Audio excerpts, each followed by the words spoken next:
We're gonna have a discussion about why satanic ball has been introduced to the Euros. I don't know why, but for some reason, satanic ball has been introduced. So we're gonna talk about devil worshipping. We're going to talk about devil worship because I think someone needs to be reported to the UN because satanic ball now needs to be promoted. So we're going to talk about England. So that's going to be the first port of call, England, Slovenia, and just that garbage and trash that we just saw. Then afterwards, we'll have to just address the France-Austria group because wow. Who would have thought? Who would have thought that this lovely young man would be redeemed? Because RDS called this guy a bum. RDS said that this guy was a disease of Man United. The abuse and insults from United fans led by RDS and YSK was shocking. So RDS is going to take the and he's going to apologize. I said hold up. RDS, you will apologize to Ralph because you invented the name Ragnarok. You called him Ragnarok. That was you. No, you United fan are shameless claiming this guy, man. So that's what we're going to do. So we're going to talk about that's Austria group, the Austria game. And we're going to talk about the France game as well, which I was asked. Remember, so my vlog hopefully should drop tomorrow. Was very interesting doing this. We're going to talk about that France game. Mbappe finally getting his goal. And we're going to talk about how France got screwed because that was an amazing save. That was an amazing. That save was fine. It was money. I don't know what was happening, bro. He was off his line. He was off his line. Oh, so okay, wait. So if you stop your run and I move. What? I get penalized? No. Don't hesitate. Okay, the goalkeeper is not supposed to be off the line. Oh, please. We'll get there. We'll get there. So guys, so we're going to talk about Brazil. Please. I'm begging. Please don't talk about Brazil. So hold on. So guys, so remember, so the England top, and so that's the topics for today. So, guys, like the vid, subscribe for new. Get a meal, get a drink. I have shout out to Fritz Lemon. Cut the check Fritz Limo. And remember, what I was supposed to say is guten Tag to my people around there. I'm still in Germany. Shout out to my Bonn people. Shout out to my Bonn people. Guten Tag, man. So, and also shout out to my German amigos on the train who I watched today. Now, I'm happy I watched the England-Slovenia game with them, but at the same time, I was like, it was bad. But we'll get there. We'll talk about satanic ball. You could watch it on your own phone. There's free Wi-Fi on it. So Marcy, I don't know. Free Wi-Fi. Yeah, sure. Free Wi-Fi. I don't know. Marcy, you're right. Yeah, free Wi-Fi. Yeah, hints. Free Wi-Fi. Sure. It's free. Oh, yeah, I know. Sure. So, We're gonna so guys, remember guys, activate subscribe if you're new. Remember, if there's anything you wish to add to the show, feel free to send in a super chat. Remember, your super chats and your Dubinskis help to fund this amazing trip that I've had in Germany, which has been amazing. Guys, Germany has been beautiful, beautiful, beautiful. I've enjoyed my time in Germany. It's been amazing, absolutely amazing. So, without further ado, let's talk about the devil. Let's talk about Lucifer. Let's talk about Lucifer because Lucifer is lurking among us, man. So let me hit my stream marker. All right. So here's the thing. Right now. So I want to just gauge where everyone is at right now. So gauging where everyone is at right now is are we now saying that the main issue with this team is all down to your boy Southgate? Not all, but like a good portion of it. A good portion of it is. It's a good like 50-50 minimum. So wait, so how big is the portion? 60-40. Yeah, 50-50. I agree with Jake. 50-50 is like the minimum. You can Look, so my thing here is that look, England have played the worst football at this Euros. That's just me. It's bad. Like, the football is this is peak satanic ball. Lucifer Scotland? would be proud. No, it's worse than Scotland. It's worse. Mbappe has a higher XG than the whole England team. Excuse me? Wait, HH. By the way, Germany have scored more goals in the Euros than this entire group. Wait, Cody Hakpo has the same amount of goals as England. He's my God. He's one of the top scorers. HH, my narrative. Wait, hold on. Let me just get my thoughts out here. So there's so much stuff to unpack here, but I'll try and unpack this slowly. So my thing here is, first off, a midfield of Conor, Gallagher and Rice is rancid. So the people I was watching the games with, I was explaining to them that you can't control a game with Rice and Gallagher. You can't. So I don't know what Southgate was smoking, thinking that you can have a double. It doesn't even matter who you're playing, because he thought, Rice and Gallagher against Slovenia will dominate. No, Conor Gallagher is a special case. And Rice, for me, I feel Rice is a very important player to have, but you have to have a Rice next to someone like a Kobe Mainoo, next to an actual proper central midfielder. Because England, that was just hoofball. It was hoof and hope. That was what England were doing, was just hoof and hope. How disjointed this team is scary. It's frightening. But that's one side. See now, guys, it's not time for us to get to uncomfortable conversations. Bellingham. Truly great. You see, Saka? truly great players.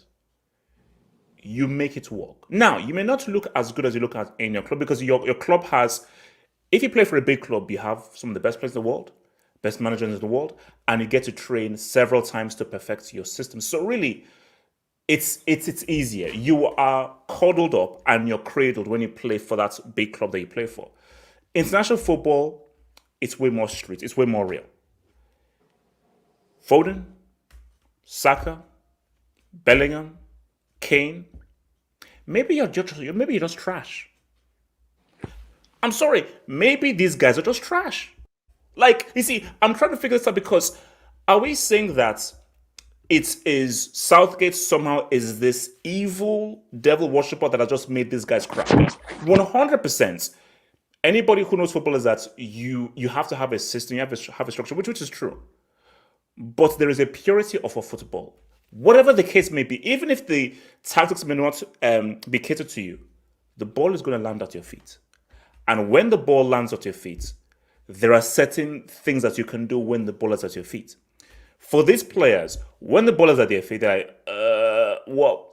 So if you're saying that you can only look good when you have certain players around in certain positions and a certain tactic, and that is the only way you can look good, then you're not a great player. Again, let me say again, you may not look as good as you look like for your club, but to look trash, I can't only blame the manager. The manager should take some blame, but you also have to take some blame, because truly great players, you can still be functional. You can still be functional, Because at the end of the day, the ball is going to come to you, and there are certain things you can do when the ball is at your feet. Now, of course, not everyone is Neymar, not everyone is Messi. Of course, that's all true. But, and I said this like on my Copa America video, international football is the one that matters the most. That's one that matters the most. You see, club football, that's, let's be real. That's easy. It's easy. International football is hard. It's hard. Like, this really is, Dodd and Doy doesn't really apply to club football if you play for a big club. If you play for a big club football it's easier than international football. It's easier. You have your managers, you have your coaches, you can train for as long as you want. You have some of the best players in the world. You can pick whatever players you want. In international football, this is who you have. You only meet 4 times a year. It's high degree of difficulty. It is high jeopardy. You've got to make it work. It's not relies much on the individual. So if I'm sorry, guys, what we're not going to do is Southgate. We know. But here's the funny thing, though. Wasn't Southgate like the most loved human being in England? Wasn't this the same guy that took you to a World Cup semi? Same guy that took you to a Euro final? Now, we can look into context of what you did in those tournaments, and we can actually look and say, in a World Cup semi Euro final, you only beat one big team, and that was Germany. A Germany team in transition that also got grouped. So my thing though is, I'm looking at that game. I can't just say that, Southgate. I'm sorry, I can't. Southgate, yes, you made some dumbass decisions. You made some horrible decisions. Guys, maybe these players are not very good. No, but it's. I'm sorry. Like, look at guys. Conversations. It's time on conversations. Can we just come out and say maybe these players are not that good? Wait, no. Yeah, here's the thing. I get your point, and I completely understand it, and I agree. A lot of these players are overrated. Yes. But at some point, if every player you put on the pitch turns bad, I'm sorry, it's not only the players. I'm sorry. No. AK, I didn't say only the players. I said Southgate, 50, maybe giving 60% of the blame. But AK, at the end of the day, this is still football. The ball is going to come at your feet. And you still have agency to dribble past that guy, make that pass, create space. And remember, this is now, AK, now we're getting into deeper conversations. Where are the dribblers? You see, people say, dribble merchant. If you have the ability to dribble, give me the ball anywhere, I'm going to make something happen. Yeah. If you can't dribble, if you don't have the ability to beat your man, then you are at the behest of your strategy and tactic. Yeah, which I say, dribblers, put a dribbler in any system, in any team, give me the ball, say what's up. Give Messi the ball. I don't care where it's, just give me the ball, I'm going to make something happen. Yeah, the thing for me is, like, you said 60% Southgate, 40% players, right? That's basically my thing. I think, bro, Foden, Bellingham, first of all, bro, this guy is a 10 makes my eyes bleed. I want to take out my eyes and donate it to a blind person. I'm going to speak to them. So let's say, the Bellingham thing, is it a case of he's not a 10! You don't want to use him as a... Okay, what position was he playing for Real Madrid? Bro, the way he plays for Madrid is a goal hanger. False 9 for Real Madrid. No, he was. Wait, hold up. AK. The way he was replacing a Benzema who left. That should tell you everything. Benzema wasn't a number 10. So why are you putting a guy who's not a number 10 as a number 10? And then he was garbage today. I'm sorry. Even if you're not a number 10, brother, he keeps going out to the left and doing some random dribble bullshit. I don't know. Foden is a system player. I'm sorry. Foden is a complete system player. Wait. He's a what? He's a system player. Oh my god. Foden's a bum. I'm sorry, bro. Bellingham's a bum. Bukayo Saka. Bro, this guy was trash today. I'm sorry. This guy was just awful. And the main guy I'm actually going to blame today, they told me that this guy was the best striker in the world. They told me This guy can't this hold up the ball. this guy was a. They told me this guy was a better playmaker than Benzema. They said this guy was a better playmaker than Ibra. They said this guy was a better playmaker than Suarez. They said this guy was a better playmaker than any playmaking striker that ever graced the game. I had Tottenham fans saying that after Messi, this guy was the second best player since 2015. That's Whoa. disgusting. Okay, you might want to lower your mic volume. But he Bro, he's wait, AK, I'm on wearing to Bose something. headphones, He's on to QC2s, man. So I No, can no, hear I'm you. pissed. I'm pissed about this guy. Cook. I'm pissed because the way Tottenham fans, England fans, and all these fans have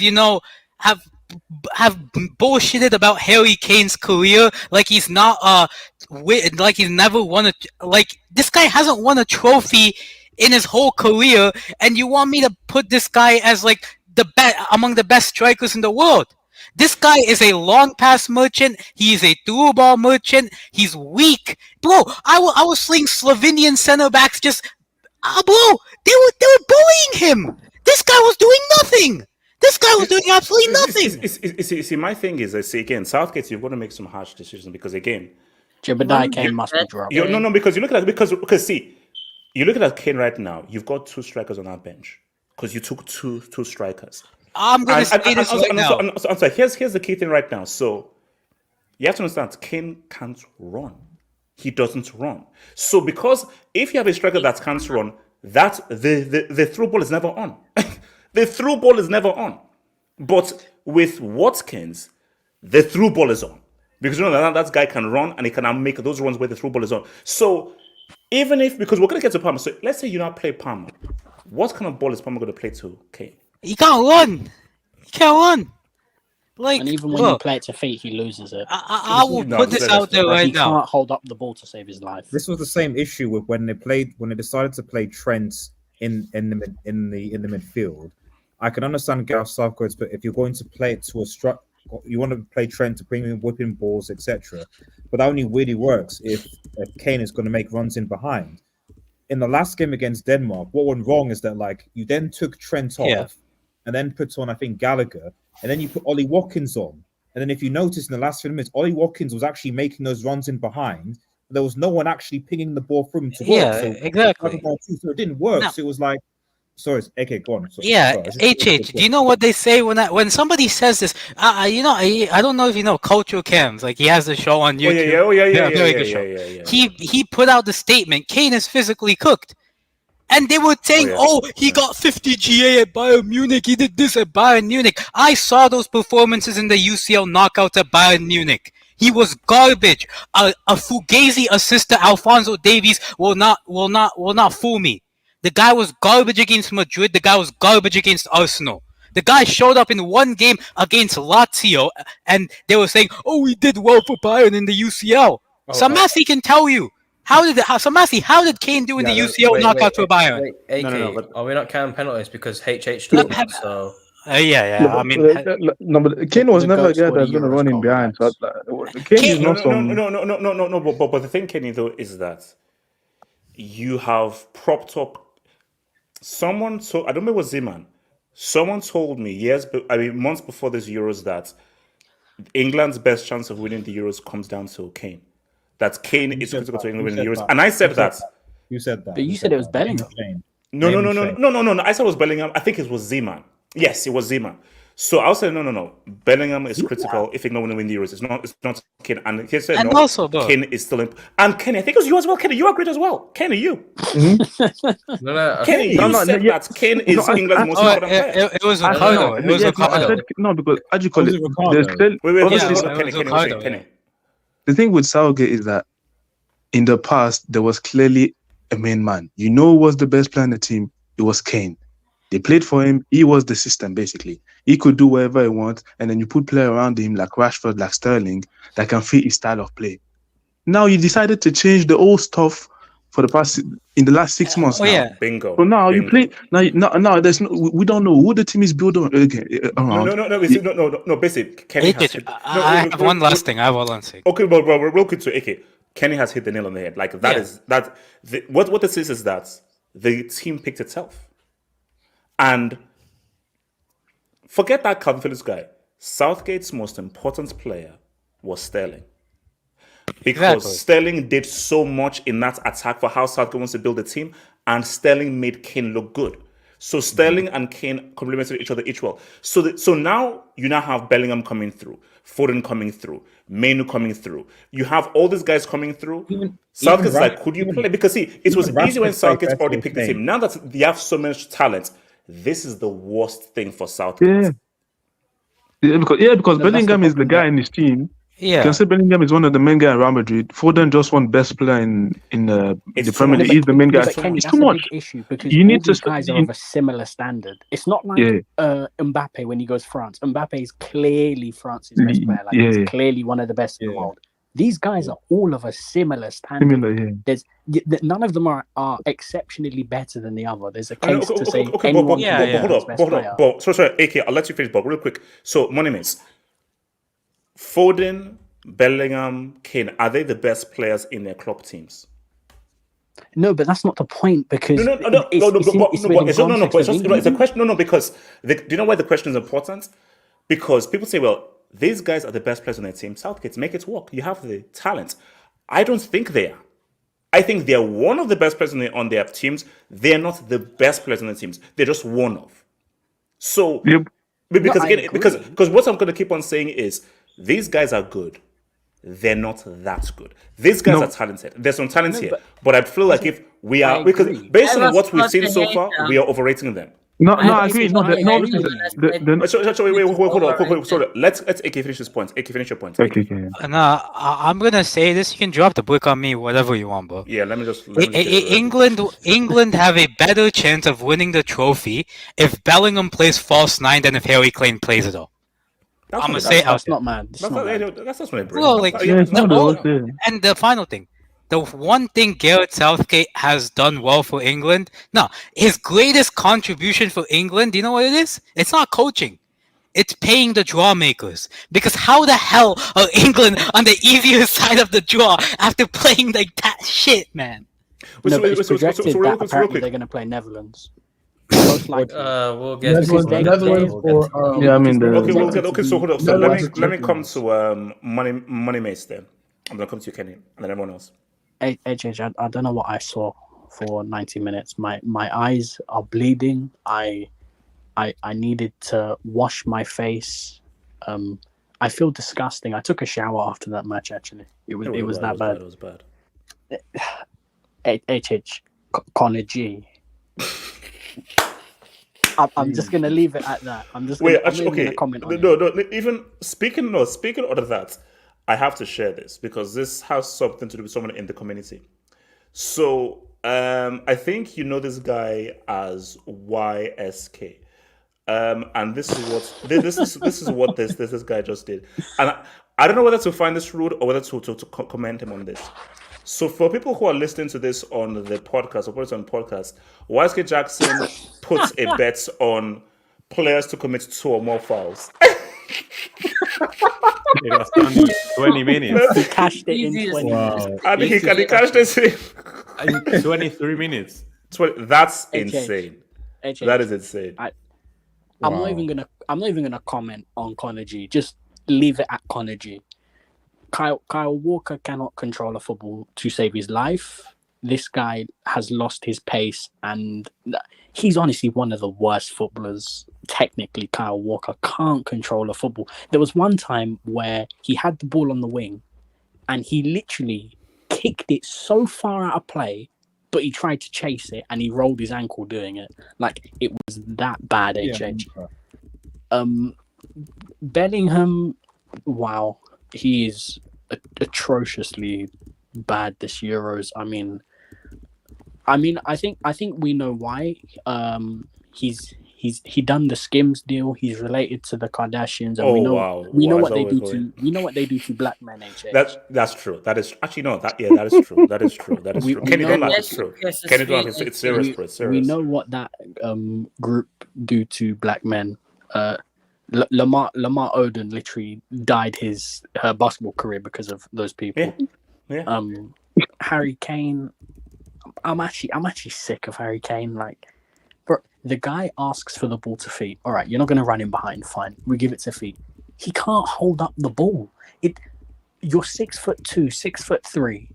You can't hold up the ball. Like I get Saka and Foden were not great today, but there was like 10, 15 occasions where they literally played it into his feet, expecting to get it back on a 1-2, and the guy loses it. He just lost it straight away. Like I honestly feel sick watching England. England have ruined this Euros. The rest of the games have been excellent. It had potential to be one of the best group stages ever, but England and their terrorism, honestly, if you put ISIS, Al Qaeda, the IRA, any Catholic terrorist group, put them all together in one room, even they couldn't think of something that bad. Thank you. Okay, thank you. He said it. It's all right. Even they couldn't think of anything this bad, HH. It was that bad to watch. I mean, I feel bad for Mark Gahey at the back. He's been the only consistent player for England the entire tournament. Everyone else has been shocking. And Pickford, I guess. Yeah, and Pickford somewhat. Yeah, Gareth, HH, I know you are very strong on these players, but Gareth is disgusting me now. Like I'm sorry, the guy has to get sacked. HH, the one thing that we saw in the Iceland game was, okay, don't play Foden with Kane, with Palmer, with Bellingham, because they all want to be in the number 10. We saw that from the Iceland game. And his idea was, instead of taking off Bellingham and putting on Palmer in the 10, he took off Saka on the width, and then everyone was playing number 10. And yes, Palmer had some good touches, but England didn't have a shot. In the last 30 minutes in the game, England didn't have a shot on goal. That's crazy, bro. That's horrendous football, HH. I mean, everyone was sitting here saying Kobbie Mainoo should start, and we saw more in 45 minutes than we have seen in Conor G's whole career. Like, sorry, real quick. So, for the people who voted, when I say why are England so bad, the 4% who said England ain't that bad, relax. Can you just please show yourselves in the live chat, please? I don't know. Sure. But sorry, continue. Don't expose people like that. No, Rank, I like to expose and shame. I like to name and shame. So continue. No, because honestly, HH, Bellingham. I need to talk on. We have to talk on Bellingham, because I'm sorry, this is getting bad now. Can I have my whole section? No, Jace, you can't, because you're going to be too harsh. Okay, hold on, my name is it that the players at Real Madrid just make him look a lot better than he actually is, and he's not being exposed? Or what is it's not that. What it is that he had a good first game, and he saw the PR, he saw the Zidane comparisons from BBC Sport, he saw all the gas, and now he's playing with his own ego. He's playing for himself instead of playing for the team. HH. Do you just I think that social media is going to mess up so many people. Wait, social media how good was that first game, really? No, it was a good game. No, it was a good game. Was it? It wasn't great, but it was average. HH, he saw that Iniesta picture, and he got excited. Like, I'm sorry, HH, do you know how many times where nobody's near Bellingham and he can literally do a 5-yard pass, but he decides to do a drag back? Like, what? No one cares. Like, Zidane used to do drag backs to get out of pressure to pass the ball. You're just doing drag backs in open space. No one gives a shit about that. Bro, pass the fucking ball. You're not Zidane. You're not any number 10. Bro, you ain't even got Lampard tech, and you want to play number 10. How can you play number 10 and you got less tech than Lampard? Arda Güler should start over him at Madrid. But if it's a number 10 position, 10 years. It's a 10 years. I mean, who's got more tech? This is disgusting. Like, I'm sorry, Bellingham. If next season at Madrid, now that they've got the striker, moving back to the 8, I don't want to see this guy play number 10, because people saw the The goal. I'm telling you right now, Gareth does not watch football outside of England. I tell you that for a fact. That's the reason why he took Jared Bowen over Jadon Sancho. That's why he didn't even know Dortmund made a UCL final. the guy saw. No, but see, for me, like what Southgate has to do, and he won't do it, and because it's too brave, and he doesn't do brave things. You have to put Palmer in that number 10 position, bro. Yeah. 100%. And also here's the crazy thing. I think Ake even alluded to it. Now this is too that he'll never do because it's too brave. Bellingham false 9. You put Palmer in that number 10 role. Nah, that won't work because who's the runner on the wing? Me personally, either Tony or play Watkins as striker. Me personally, I play Watkins, but HH. No. See, that's the thing is like. Bro, the real move that he has to do. Kane might have to be dropped. Yes, HH. This guy does not watch football outside of England. Southgate doesn't have the balls to drop Kane. Impossible. Yeah, he doesn't. He'll never do it. This guy has not watched the game outside of England. He saw Jude score 20 goals and get 10 assists. And then he was like, wow, these are really good numbers. I'll put him in the number 10. That he's not watched a single Madrid game in his life. He's probably not watched a single Bayern Munich game in his life.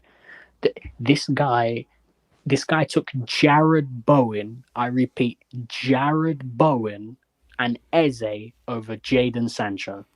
This is the same guy who took Lewis Dunk over Eric Dyer, who had a good 6 months at Bayern Munich. Yeah. Lewis Dunk. Who is Lewis Dunk?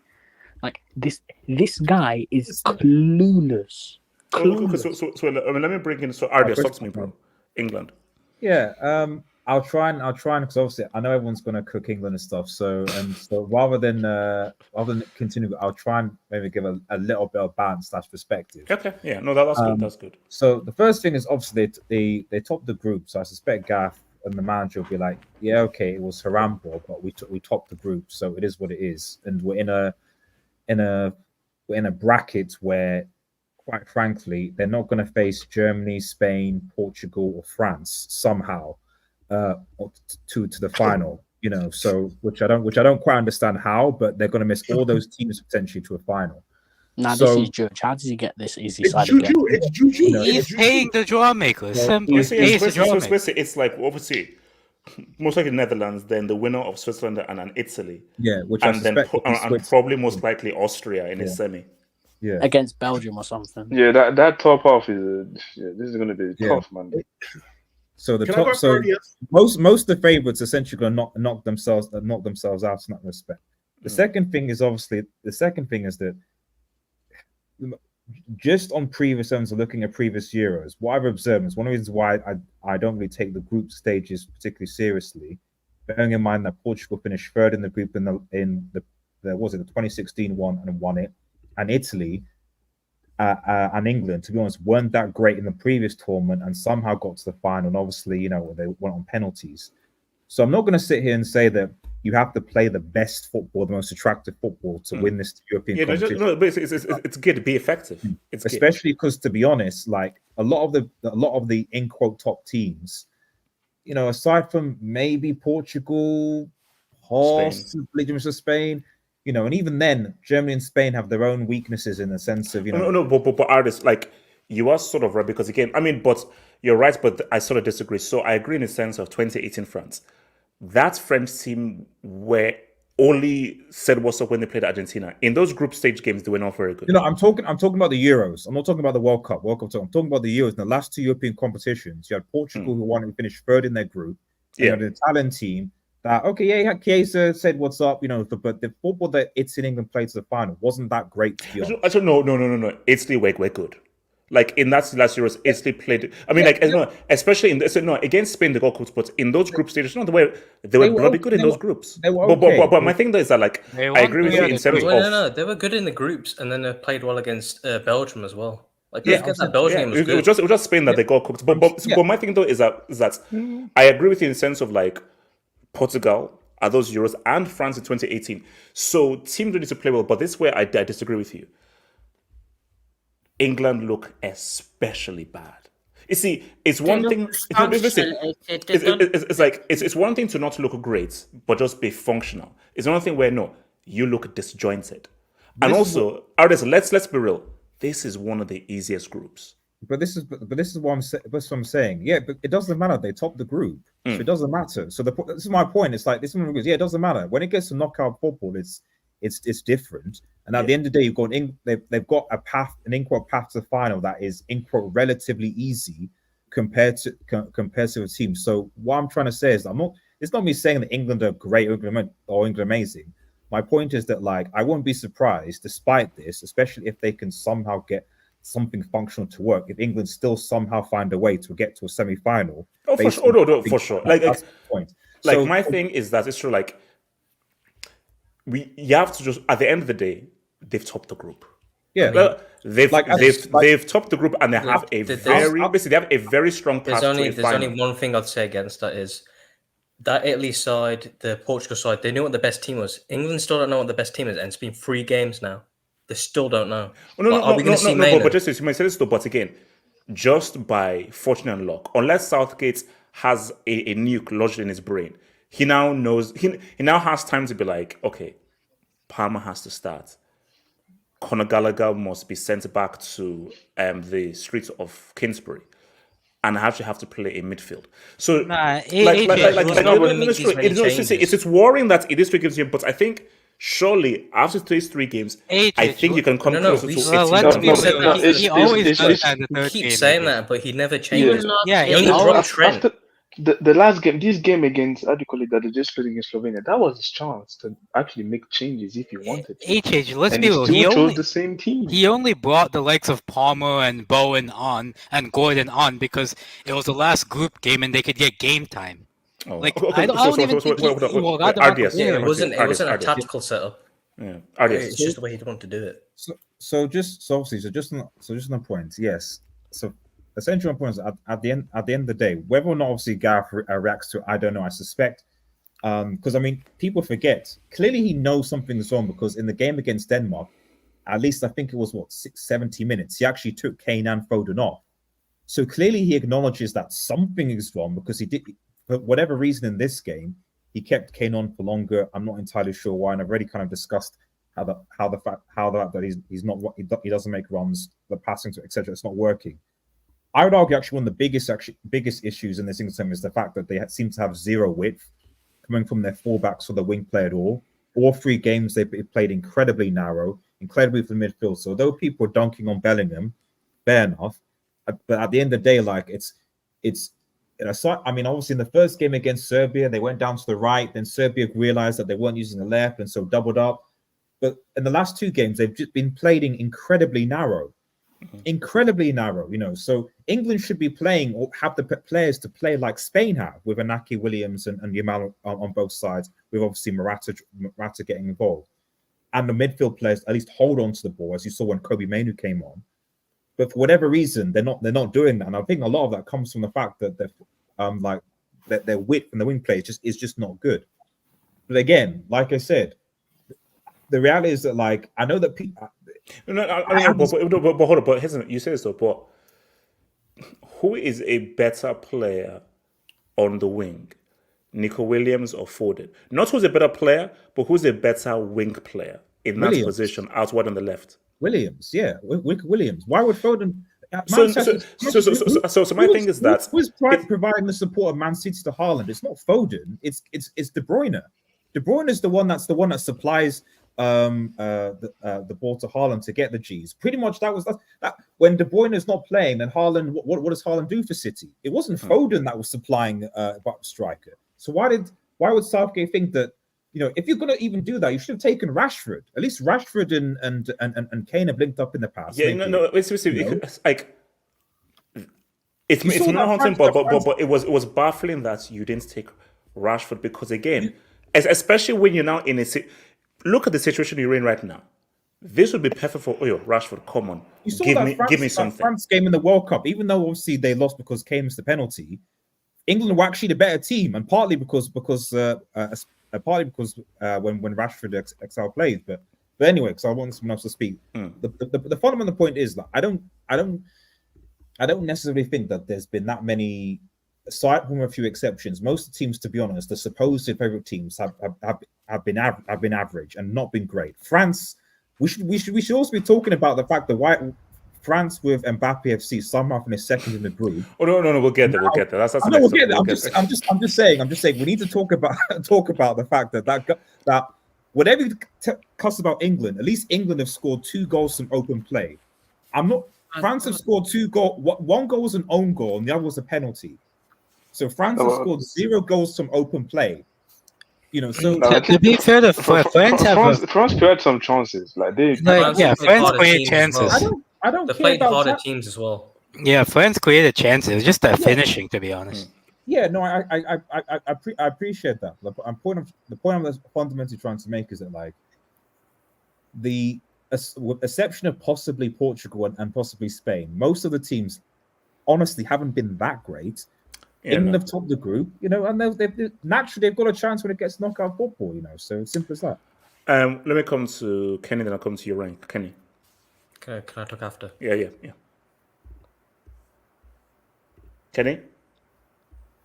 All right, what's it called? Rank, go for it.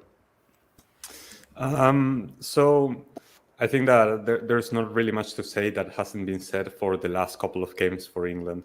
We've already heard it a lot of times after the Serbia game, after the Denmark game. There's nothing new about this team. Today, at least, confirmed to me that what I was kind of imagining in my head, that Southgate only wants these players in his team because of what he thinks they can do for their club and not what they can accomplish for England. He's not putting these players onto the pitch because he thinks he's going to get the better results for England. He's doing it because he wants them to replicate what they do for their clubs, which is simply not realistic if you don't have the same players around them. It was grasping for straws in those final minutes. Like, Bellingham was asking to be subbed out by the 60th minute. He was really gassed out. He was creating nothing. And England were really asking for a change at that moment. And he refused to do it. And that is the point that I agree with you the most, that Southgate really doesn't have the balls to make the changes that England need. It was just desperate at some point. So if you're in Southgate's position, what changes have to be made? Listen, I think you need to try and go back to doing whatever was working before with Kane, because I think that dropping Kane for Watkins, there has not been a single season where Watkins has been better than Kane. Let's start with that. But maybe under this current system that they are trying to work with, Watkins would work better than Kane. I agree with that. But I think that you need to go back to what you were doing earlier that was working better for Kane and try to adapt to that. But see, Rank, you say that, but there's only one issue. What worked for Kane was a guy called Raheem Sterling. Or Rashford in Germany. That is true. But you know, hindsight is 2024, and always the players who are out of the squad are better than the ones who are in it. Like, I have an English friend who was saying he would take Jordan Henderson today. So, like, it's, right, okay. I don't know. That's not an no. excuse. But I think is that I think Kane needs Sterling, because when Sterling was there, it was someone he could play off of, and they actually had good chemistry and they complemented each other. You take Sterling out, Bellingham, Saka, and Foden just can't read Kane and can't communicate with him, and there's just no chemistry there. So Kane is now fully isolated. But that's what you gotta work on. Like that's your job if you're Southgate. Like, that is the one point that I'm missing. Like, that is your work to figure that out, that synergy. Like, at one point it was like, oh man, I wanna put crosses into the box so bad. Trent, come on! Like, it was desperate. It didn't make any sense at some point. And listen, this group was just disastrous. Like, if this tournament was fair, all the 3 teams that qualified for this group should be eliminated. UEFA should come on and say, you know what? Basically, it's called group crap. I give Slovenia the benefit of the other two. No. I'm gonna be rooting for Slovenia because underdog tags, but they played like trash. Yes. I don't care. I don't care. They played really bad. They can play a lot better than that. They just, even if we're criticizing England here, but Slovenia didn't play a good game either. They played really well against Serbia. Against Serbia. They played against Serbia, but against Serbia, everyone's Pelé. That's kind of my point. But you know, if UEFA was fair, they should say, okay, Hungary is going to qualify, Croatia is going to qualify, and we're going to bring back Norway because it doesn't. These teams do not deserve to be here. But Georgia. Georgia should qualify too. Like just bring on any teams because they are showing at least more character, more passion, and more structure than the teams that are playing here. And yeah, I mean, you have to at some point start criticizing the players. I agree with that, but still, with these players, you should be doing better than this. I know that these players are overrated, but they still can play a lot better than this. And I think that it comes down to Southgate to figure that out and just make the changes that are necessary to make the team play better. I know I reference Argentina a lot because it's just a really great example. But Scaloni during the World Cup made the changes that he needed to do. Lautaro Martinez was his best striker for like his entire cycle as a manager. And at the World Cup, he was like, yeah, you're not playing while Julian is in. But Rank, I'm so happy you brought it up. But there's a very key difference here. And this is where you need to now learn about this situation in England and how you have to be a real balls. Lautaro Martinez is just a player. So he isn't undroppable. The way England is and the way and what Kane represents for England, he is undroppable. I don't care. No, Rank. He's a player. But Rank, that's what now makes you a real manager. Because a real manager is, I don't care what the media says, but I just don't feel Southgate doesn't have the character to be like, screw what the media says or what people says. What works best for the team is Kane has to be dropped. But I just don't think he has the balls to drop a guy who the media says this is the face of our team. He doesn't have the balls. He doesn't. Like I started on my point. This is the game that confirmed to me that he has no balls. Because after the first two games, I was like, okay, surely now Southgate, if he wants the best for his teams, he's gonna make the changes that actually benefit the team. And he didn't. So yeah, that's how I know that the system is not going to change. The formation is not going to change besides one or two names. Maybe Kobe Mainoo starts a bit more after his performance in this second half. But besides that, this team is not going to change at all. And yeah, it's just really bad for England because the changes that are necessary for this team are not going to be made with Southgate at the head. So that's why I put the blame on Southgate. Jesus, then I'll take your Dubinsky's. Just before I talk about England, we need to talk about their opponent today. Slovenia has a population of around 2.2 million people. Wow. Excuse me? And the country itself is around 33 years old. So there are a few members on the panel who are older than Slovenia, HH. Yeah. That's crazy. But I'm just going to talk on supposedly top three for the Ballon d'Or this year. 0 shots, 0 chances created, 0 successful tackles, 0 passes completed in the attacking third, 12% of his passes went forward, 22% duels won, 16 times possession loss, most on the team. See, you're smashing a bit harsh. The actual score is 6.3, so you need to be a bit more accurate with that. But on Bellingham, there's some more. There's some more stats, so I'm just gonna keep listing them off. Why are we doing this? Bellingham and Saka together in that first half, 0 shots, 0 chances created, 0 accurate crosses, 0 successful dribbles, 0 defensive actions. And then once Cole Palmer touched the pitch, the stats are in. This is just 19 minutes.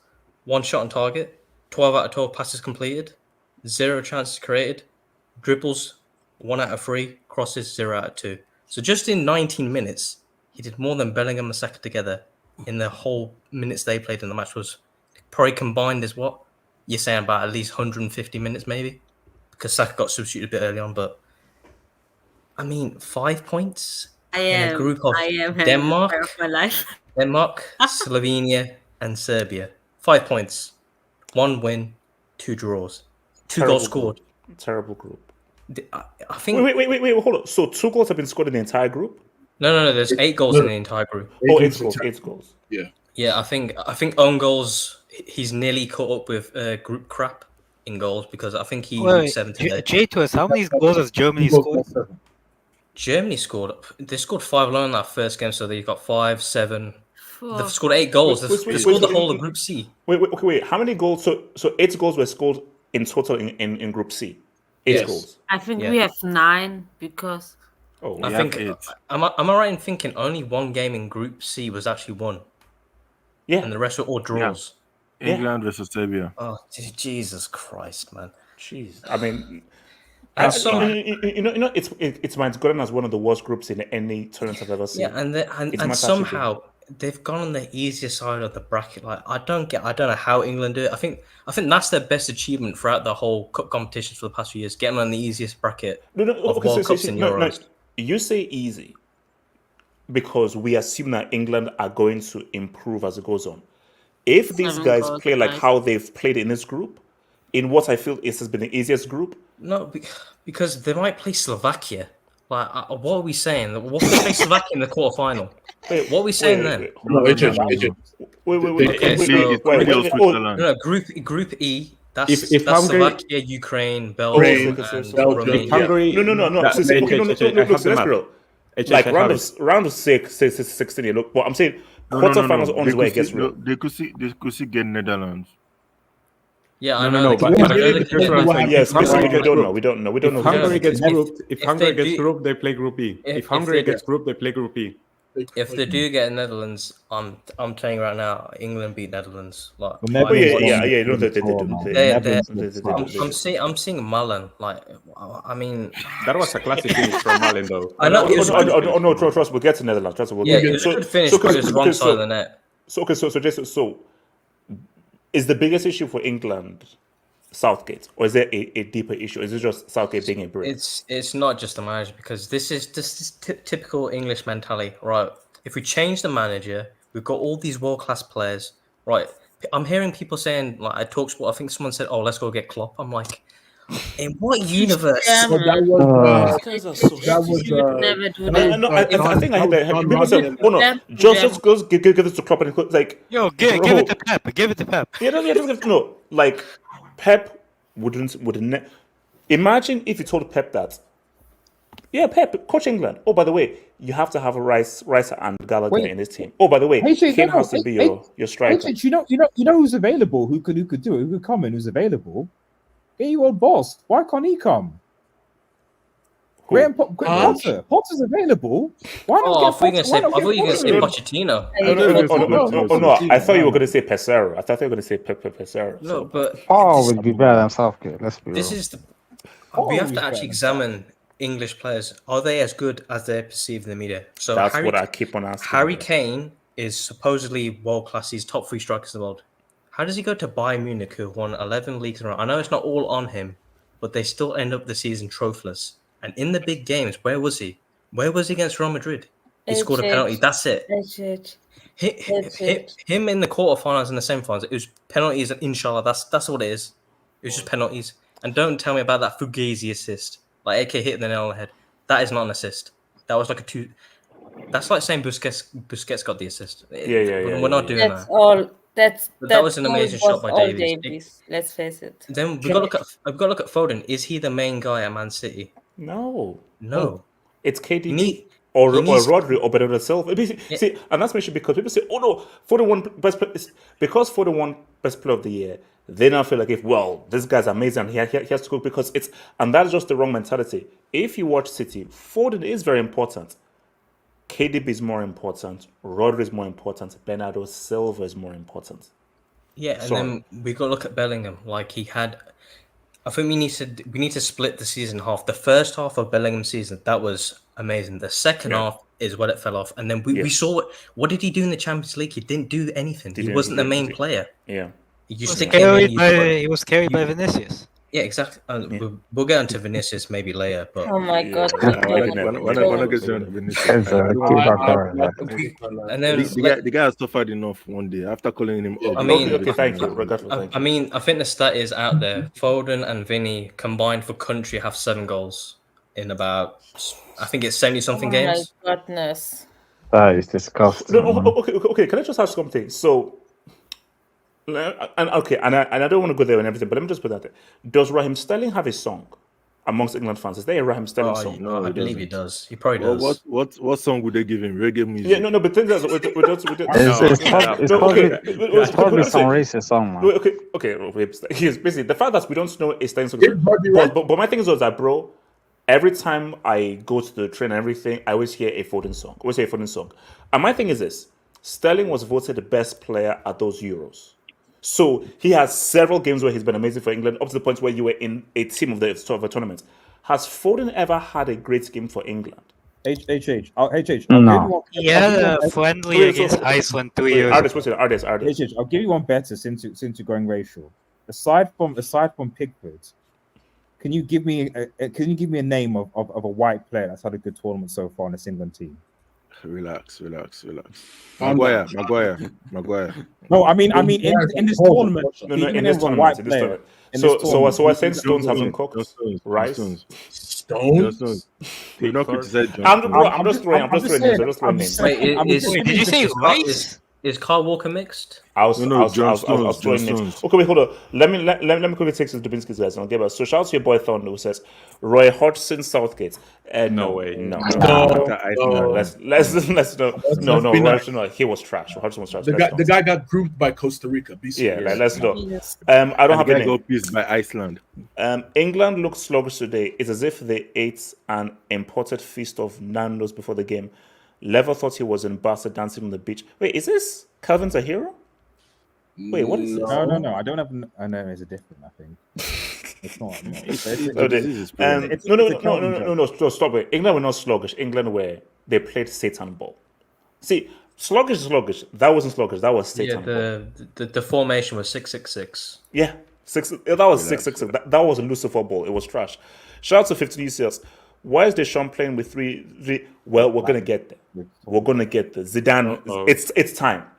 It's time. It's time for Zizou. It's time for Zizou. But we'll get there. So guys, if Ongo gets the Ballon d'Or, do we induct Europe as a continent? Well, I actually wanted to bring that up. No, guys. I asked a very simple question. If Ongo, hold up. If Ongo wins Golden Boot. HH, we got another own goal today, innit, in the Netherlands game. Yeah. So how many? Seven. No, we induct the sport. No. Stop. No. Wait. Hold on. What do you mean I induct the sport? AFCON is popped off. Come on. If in your own competition, the Euros. Okay, fine. Yes, we induct Europe as a continent. Wait, it'll be a tie between Brazil getting groups. Okay. Hold on, very quick. So let me ask. Do you feel own goal will win the Golden Boot, or a human being will win the Golden Boot? Is that own goal? I mean, I'm seeing links to Chelsea already. So can I answer it, Ajit? Yes, let's go for it. It depends if Germany starts the crook. If Germany starts the crook, that's true. It's gonna score. I think that guy. See, he's ready for this tournament. He's ready for his tournament. It is true. Or I'll give you one better, Samasi. Maybe Lukaku might get VAR decision. So shout to Talent Service. Samasi, do you want to get a card? I just must relax. Thoughts on Cho Asmani? He was good. He wasn't that bad today. He was fine today. He wasn't okay. Now, as for Mama's boy, that's what. Yeah, him. Yeah, time says all Madrid players thinking outside La Liga's # system. Who says? Did they win the UCL? And also as well. Now the certain guy, Rodrigo, actually played well. No, Rodrigo actually played well. Just but the other guy, yeah. I mean, the funny thing is, when you look at this, too much. The thing is, when you look at the soft-core scoring for the whole Brazilian squad, all 3 Madrid players have orange. The rest are green. So I'm just putting it out there. Yeah. Okay. Shout out to David T. I dare Africa to win a World Cup before Rule Britannia FC. Oh, we got you. Shout out to what, Josh. England always get that VIP backdoor entry, easy route to the finals.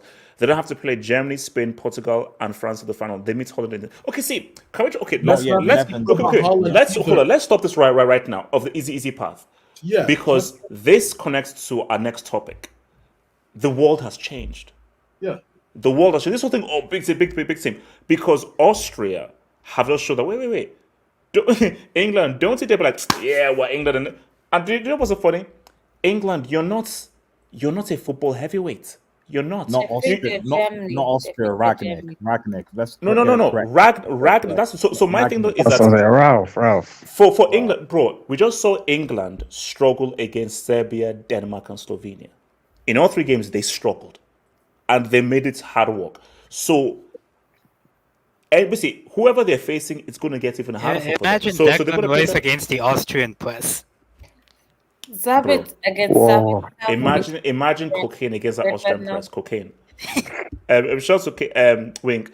The gap in quality between Palmer and Foden is scary. Just Palmer. Can I say something? Okay. Palmer. Let me just. So, guys, do you think he starts Palmer in the round of 16? He should. No. No. I don't say should. Do you think he does? No. HH, you know the answer to that. I don't know why you asked that. He's No. not going to change. Why are people assuming that he's going to change? He's done Yeah, this he's not going to change. 4 straight games. If we go back to Iceland, he's not going to HH, change. Do you know the Wizard of Oz? HH, I want to say Yes. something here. You know, listen, Southgate is, England. guardian. So Ibs, saying Ibs. No, I'm saying England was so bad the first 2 games. So Southgate's logic is like, yeah, man, I need to show you something. Let me use cocaine Gallagher. Like, what's the point? Just give up. Just give up. No. But see, that is what is so scary, Ibs. So you were trashing the 2 games. What is your response? We don't have a Calvin Phillips replacement. So Calvin Phillips is the reason why you were so bad. Not that you didn't have enough creativity, enough imagination, and enough flair in attack. The reason why you were so bad in those 2 games was because you didn't have Calvin Phillips. And you use Gallagher. Gallagher's the worst player you could use. And then you took him off at half time. Conor Gallagher. I mean, Jesus. And then he took him off at half time. So he knew his decision was wrong. He knew it was wrong. Of course he knew. Shout out to Oluwa. Real Madrid and English PR compare J5 V2 to Zizou. I'm not going to read that hashtag, man. To be fair, Carragher also compared Foden to Zidane too. Carragher's a psycho who spits out. I think that was the most eventful part of the night when his account got hacked. So, MC, send number 10 to under 21 and England will win the Euros.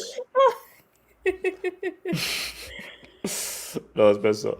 And it was Samasi and I are winning. Hashtag nude. Okay.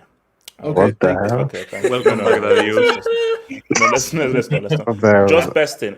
Vinny over Neymar. Talk now. 3 goals, 31 games. So 31.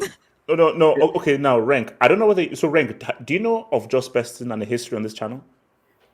No, not the history. No. Oh, okay. So rank. Let me give you this word here. So Just Besting is a Neymar fanboy. So prior to the last Copa America, he was Neymar.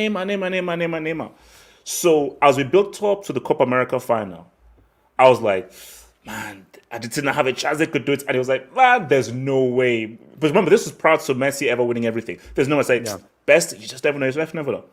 Lo and behold, Argentina did what they did. This man did not appear on this channel until like last month. So that is the short history of our dear friend John. No. Add on to HH. That when he came for that stream, that was his first appearance after disappearing after the when Neymar played in the PSG final. Yeah, so he disappeared. I feel so bad, man. Like Messi has ruined the life of so many people. He has. I mean, Cristiano fans up there, they're so scary. Shout out to that. It was. Ever thought a time will come that Neymar will agree with the truth? Okay. No, we're not elaborating. Shout out to David C. Anyone see an article about that Gallagher? No. It's true. That's true.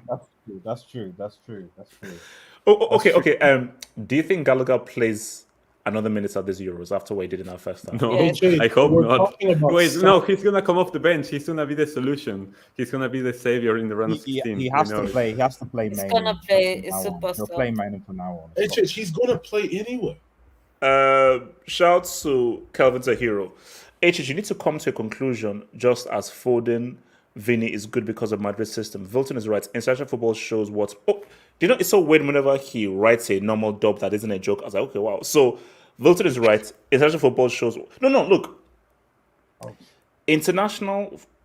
Why I like international football so much is because it really shows you who the truly great players are. Like this is what I've always said. Can I? For me, I respect you more if you play well for your country, but not well for your club. But if you play well for your club and trash for your country, I have less respect for you. Because international football is a way harder because Shout out Lucas Podolski, man. What? Shout out to Podolski, shout out to Patrick Mboma, shout out to Closer. Because shout out to Di Maria. These players, these are all you have. And in international football, more than anything, you have to figure it out. You have to figure it out somewhere. And if you don't figure it out, then you're screwed. So 100%, I believe in it. It's just And Wink. So I went 2 out of 2 versus the world on Havertz and Foden. Wait, in what sense? What are these guys talking about? As in you said that these guys were trash? He said Enzo's more talented than Foden. He may be right. He may be No. Yeah, Wing. he might be right. He might be right. Low Yeah. key. No. High key. Commentary. Strikers are extinct because young strikers do not watch or idolize strikers. They watch and idolize CR7 and Messi. Those two guys are not supposed strikers. Actually, wait. Let's say to rank and then to Elijah. So rank. What is happening with strikers, especially at these Euros? Germany have a striker. I don't know. It's starting pretty- strikers. Starting strikers. Hoyland? No. Okay, rank. Go for rank. Because let's be real. If you look at the strikers, no strikers have actually been performing at these Euros. Hence why own goal is leading the Golden Boot. So why do you think that is? I feel like there aren't that many natural number 9s starting because once we see Fulcrum coming off the bench or we see even Wood Weghorst coming off the bench, they have an instant impact on the game. Yeah. I feel like the true number 9s are the one who fit better international football, but people want to be so trendy with this type of number 9s that are playing with the system and dropping back and making their team work better. Like, no, it doesn't work in international football when you only have a few days to work with that system. It's just not the same. It's not and rank on the money. And what I've always said, Yes. international football, you meet maybe 3 or 4 times a year. So this whole false 9 roaming guy, you need time to perfect it because you need the players to have time to know which runs to make and chemistry and everything. Don't reinvent the wheel. That's old school striker. You don't need time. He's always going to be there. He's always going to have that purpose position and he will be an ever presence there. So there's nothing, you don't even need time to work on it. He's always going to be there. His movement is there. But a guy who has loads of movement, you need time to know his movements and to grow. Because football is all about one touch, second nature. So if you have a roaming striker, you have to have time to really gain his trust and gain his understanding and form chemistry. You don't have enough time in international football. So for international football, what works is a Miroslav Klose, a Patrick Mboma, just an old school striker. But everybody wants to be cool. Everybody wants to now be modern and everything, which is freaking stupid. It's freaking stupid, bro. You know. So Elijah, what do you think about the whole striker situation? Well, I was.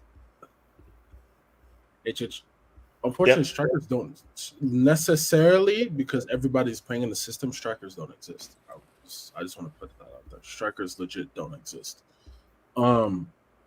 Because you're not relied upon anymore. Honestly, it's really just about pass here, pass there.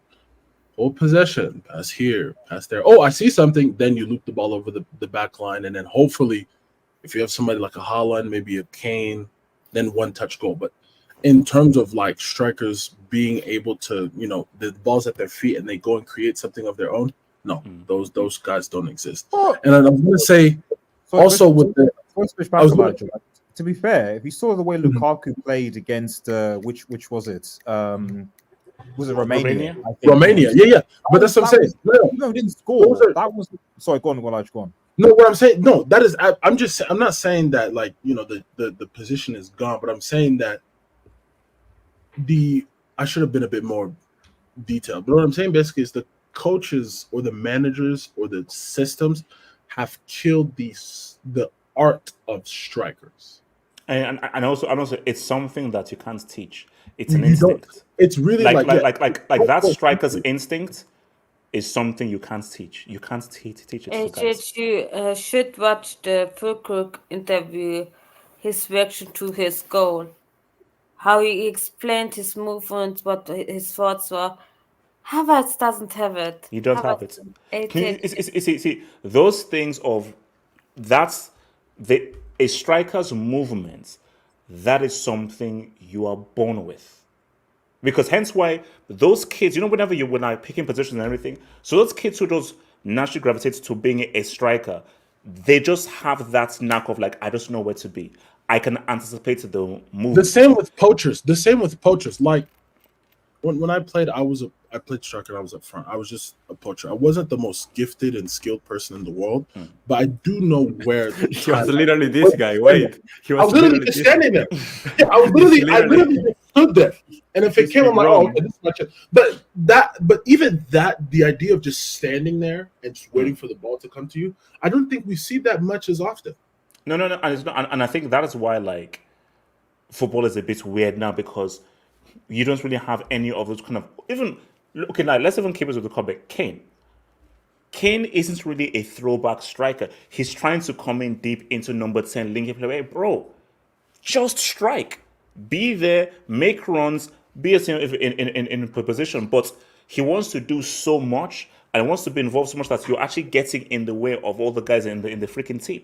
Whereas Kane, just especially at your age right now, where you don't have the legs right now, get your ass inside that box and remain there. Shout out to Abris Fair, who says Eddie Howe doesn't do any better. Premier League is foreign. Bro, what the hell is Eddie Howe going to do this freaking No, because some people were saying that Eddie Howe should replace Southgate. Oh my god. Okay, You're fine. gonna have them press. You have them press. And I was gonna say Jay joking.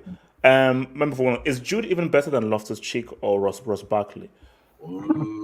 That's a touchy subject. On a pure talent level, I'm not opposed to on a pure talent level. Let's not go.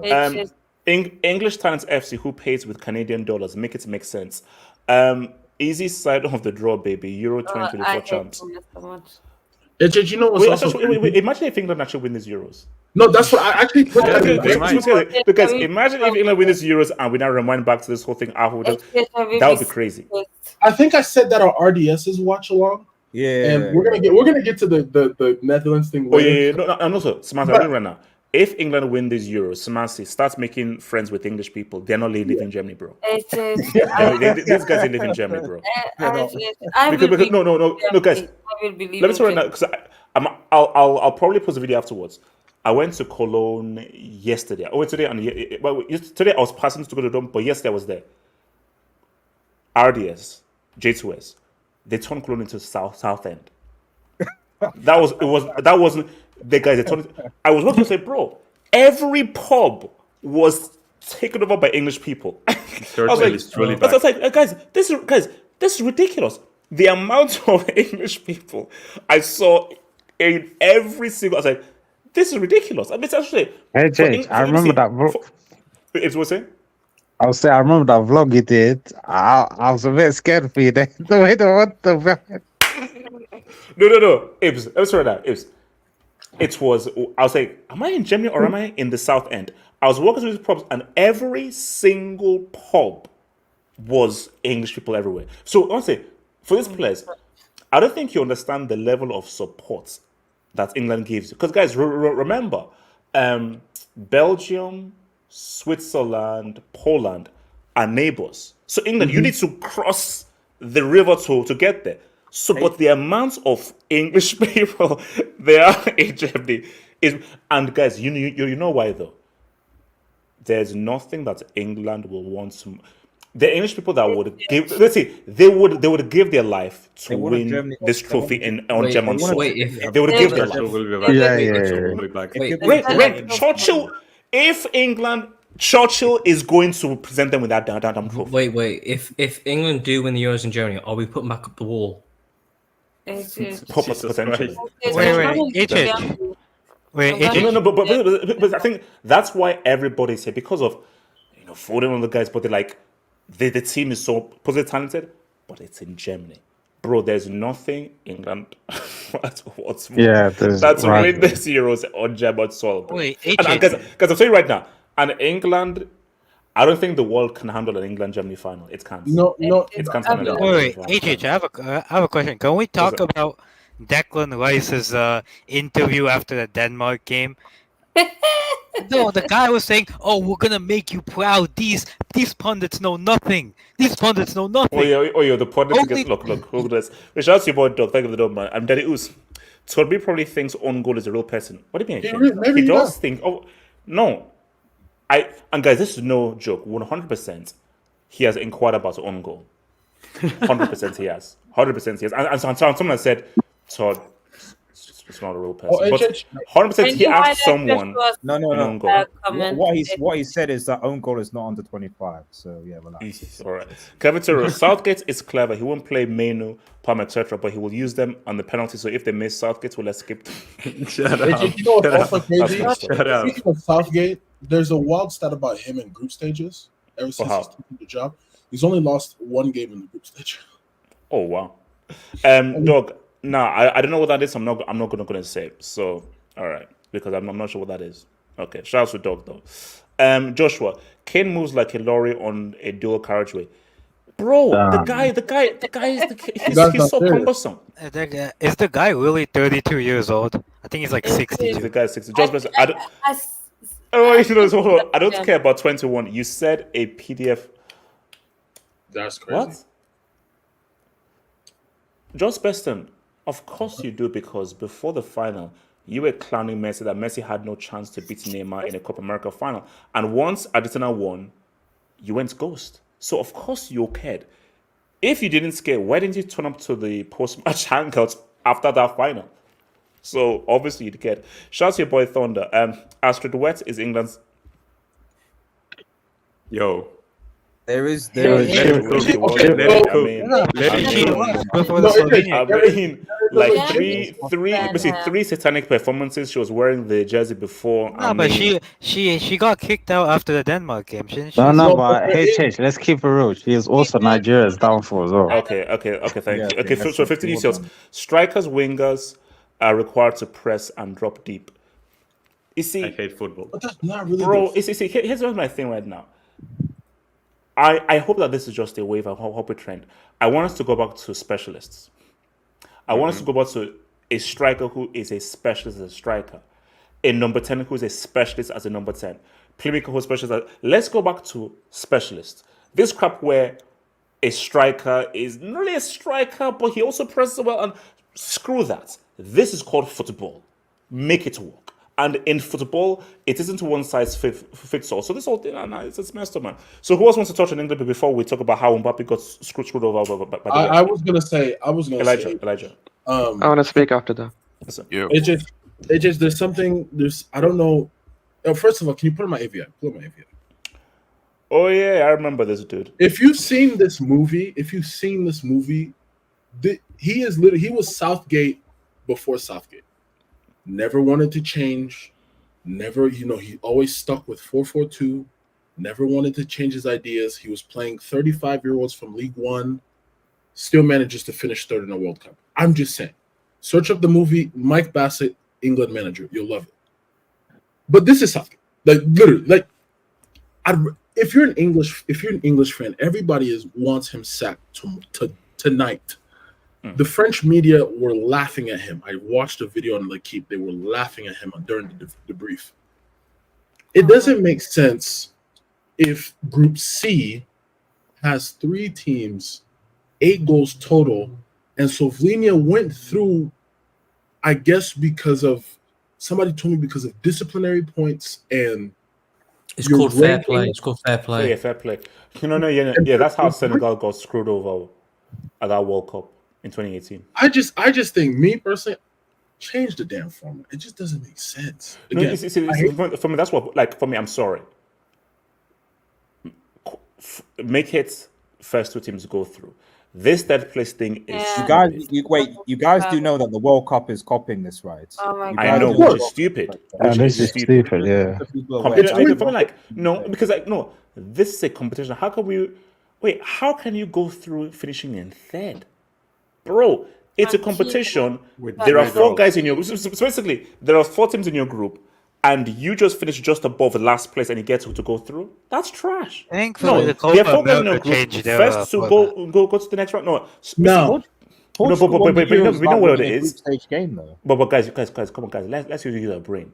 Money, yeah, of course. The more teams, the more games, the more money being spent, the more money that is being made. Guys, we're going to have a World Cup where everybody's at that. Guys, San Marino are going to be at a World Cup. 48 guys, In the Well, year three before- in the year 3000, when robots have their own team, which will actually be pretty damn scary. Once robots have their own countries and colonies, we're gonna have a World Cup where everybody is playing. Everybody. Is Nigeria going to qualify for that? We're gonna have like eighth. No, Jesus, do you hear what I just said? Everyone will be there, which means that there's no qualification. No, but That's the still, whole Nigeria point. find a way not to qualify. I know. That But- they probably would. but my thing- my sorry, thing is- Elijah, go for it, Elijah. I'm just saying, my thing is the fact that this guy has only lost one game in the group stage since 2018 still blows my mind. And majority of those other results are draws. So i.e. these draws, you have draws, against like the US in the World Cup. You have draws against like Wales and stuff like that. Like the fact that the guy has not lost in the group stage, and the fact that the guy still could, in my opinion, and my predictor, can waltz to a final is very disgusting to me. It's crazy. Very, very disgusting. And here's my thing. He's What in luck will- before. Here's my thing. If England were to, because my semifinal is the following: Germany, Portugal, and this is going to sound crazy. I have Austria and I have England. But if if Gareth Southgate were to win a Euros, what do we say as a community? What do we say?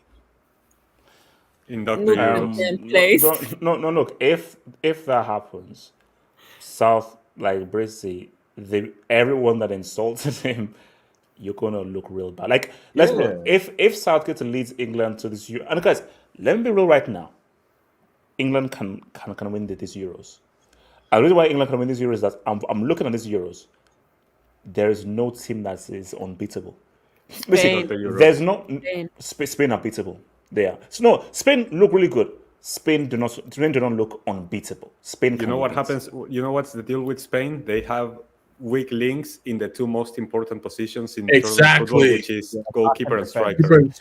That's it. So okay, Spain, quality football and everything. This is a sport about goals, and your main strikers options are Morata and Joselu. So if you're now relying on hoping that Pedri gets you a goal, Rodri gets you a goal, or two guys who are still doing chemistry homework during the Euros and are trying to escape child labor laws and everything, then I'm sorry. Don't tell me that Spain are somehow unbeatable. In your predicted, do you have Portugal meeting France in the quarters? Because I've got the one I put in the Discord. The one I put in the Discord was Germany, Spain, France, Portugal, Netherlands, Austria. Stop there. So France, Portugal, right? So because there is HH with the way that France are playing, right? We don't want to have a stream where we don't have a stream where 39-year-old CR7 is knocking out. So let's you know that's a good set. That's a good talk about England. I wanted to speak on it.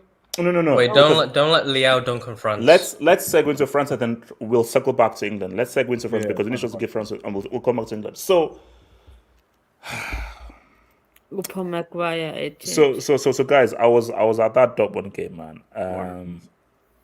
Bro.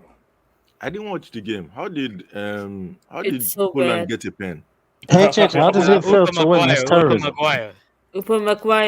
It's not. I didn't actually see because basically, like where I was sitting, basically, I was like at an angle, so it was at the far end rather than at the near end. So when Poland got it was at the far end. So I didn't really see specifically what the thing was. But the worst player on the pitch was Dembele.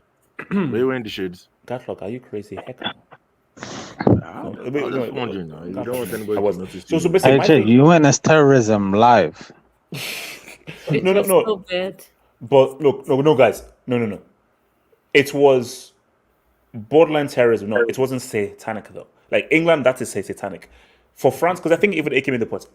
They at least created opportunities, but no, these guys are bad. Like these guys, they don't have that extra sauce. They don't have that extra sauce. They're missing some player, man. No. But my main aim here is that France really screwed. So how badly did France screw up? Because Oh yeah, Yeah, Portugal. they So basically, if they had topped the group, then they would have been in where Austria are.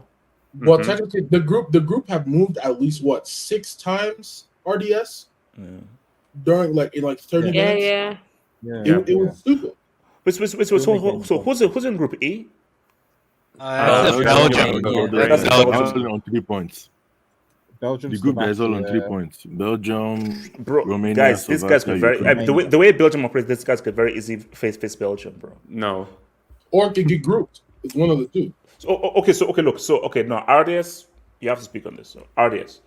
Ragdoll, So man. I just need to know: will this be a double spaced or a triple spaced apology, and will you do it in your own? Are you blog? going to give the apology? Because I have the receipt of where you actually Eight. did the whole Ragnarok.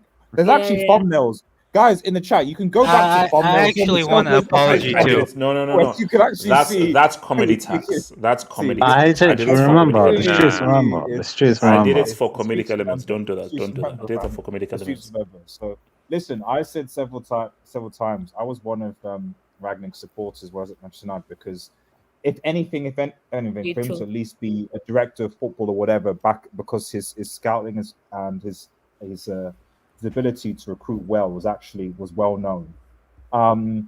The way that Manchester United tread him was bad, despite the fact that in his press conferences, he spoke his mind. Like always said, in the first 3 or 4 games at United, I already knew what he was going to do. I knew how he was going to play. Your Gurgen press, etc. Getting them. And the reason I didn't work at United is because you have Ronaldo up top who doesn't have any pace, and the players.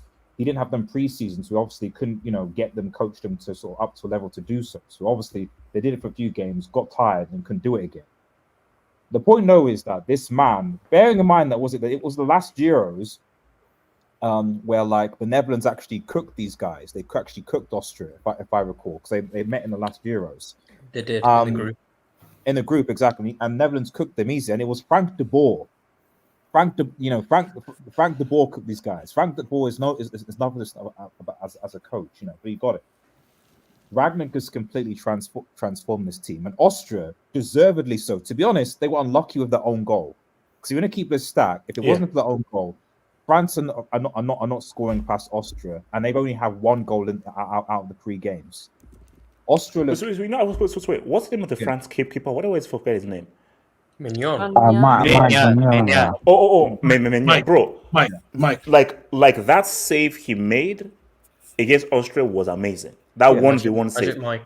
Yeah, so another thing, like Austria, even in that game, they were very unlucky. They're very unlucky in that game. So, they've played well in all 3 of these games, and basically they've deserved to top the group based on how well they played. Absolutely deserved to top the group. And from the beginning of the tournament, I said they were my definitive dark horses for the tournament, not Netherlands. I mean, Netherlands is another story because if people say they face England, I don't know who's going to win. I still probably England beat them. That third Liverpool Elijah, man, what was Van Dijk? That I don't know where Van Dijk is. No, he was doing the PK. Or I defending. didn't recognize it. It's just I didn't recognize Van Dijk today, HH. And today is technically like a special day in our club's history. But Yeah, hold on. HH, can I ask you a question? Where's Ricardo right now? Before you do, let me just load the break up because based on your recent form. So yeah, what are you saying? Where's Ricardo right now? Because Peru just got a red card, man. Oh yeah. No, I had. Yeah. No, but it's the Ricardo derby, so he's fine either way. He wins. Oh either yeah, way. it's his derby. It's a Ricardo derby because he's both Canadian and thingy. So Artist, how far do you think he'll take Austria? Do you think there's any chance of them actually winning this, or no chance? Potentially, but I think they could definitely get to a semi. I mean, obviously, especially now they kind of introduced Arnautovic. We're talking about number 9s because in the first game, Arnautovic didn't really. I don't know if he came on. He certainly didn't start the game, and he obviously looked a lot better when he's up front. But like I said, the pressing that they do, winning the ball high, and it's in sync. Like it's not like England kind of and other teams have kind of tried to do it, but they've not. But they don't really do it well, and it's something led. They do it. They're doing it properly. Yes, I think defensively there's still issues. They're not crap. I won't say that they're perfect either. Netherlands defense is another a whole level of garbage, to be honest. But I think given how they play, yeah, I don't. There's certainly a dark horse, and given where they are in the bracket and the teams they put up there that they'll play against, there's certainly a possibility they can at least get to the semi-final. So, but I don't know. I just think that I think that people have to really respect Ralph and the British press, because the British press apparently know everything. While he was in They're England, idiots. But so is it time for Deschamps to step down? Yes. Yes. Hey, the thing is, we say this, and then he goes and wins a trophy, and this is what he does. Okay. Let me. How much? Okay. Can I speak on France after? Right, I promise you, France will not stay in this Euros. I promise you. So let me go back. Every team is not sniffing this Euros. What is this? Wait. Exactly. AK. Save this tweet. Save this tweet. The amount of teams you've promised us not winning this with every fiber in my soul. Every fiber in my soul. Listen. I appreciate the fact that France are going to face Portugal in the quarters, and you don't want to see CR7 and this Portugal side. Don't call Mbappe and send him home. I know you don't want that. No, it's not. They're not even going to get past the round of 16. So they're not even going to get to No, they will get past the round. You know that. No, they will. Wait. Addis, why are you assuming? Addis, you know that you shouldn't assume. Assuming is bad. They play Romania. Don't come by one goal already. Like, come on. So please, we don't want. You. Let me come to So, Gatlock, thoughts on France? Can I pick up the Gatlock? Okay, Addis, one last point. What do you say? One last point. Can you at least promise the pal on the streets that if that does happen, you will go live and do Gatlock, thoughts on France and Austria? So Addis, that's no, you do it. So, Mr. Dance is no, I'm not going live. So, what's going to happen?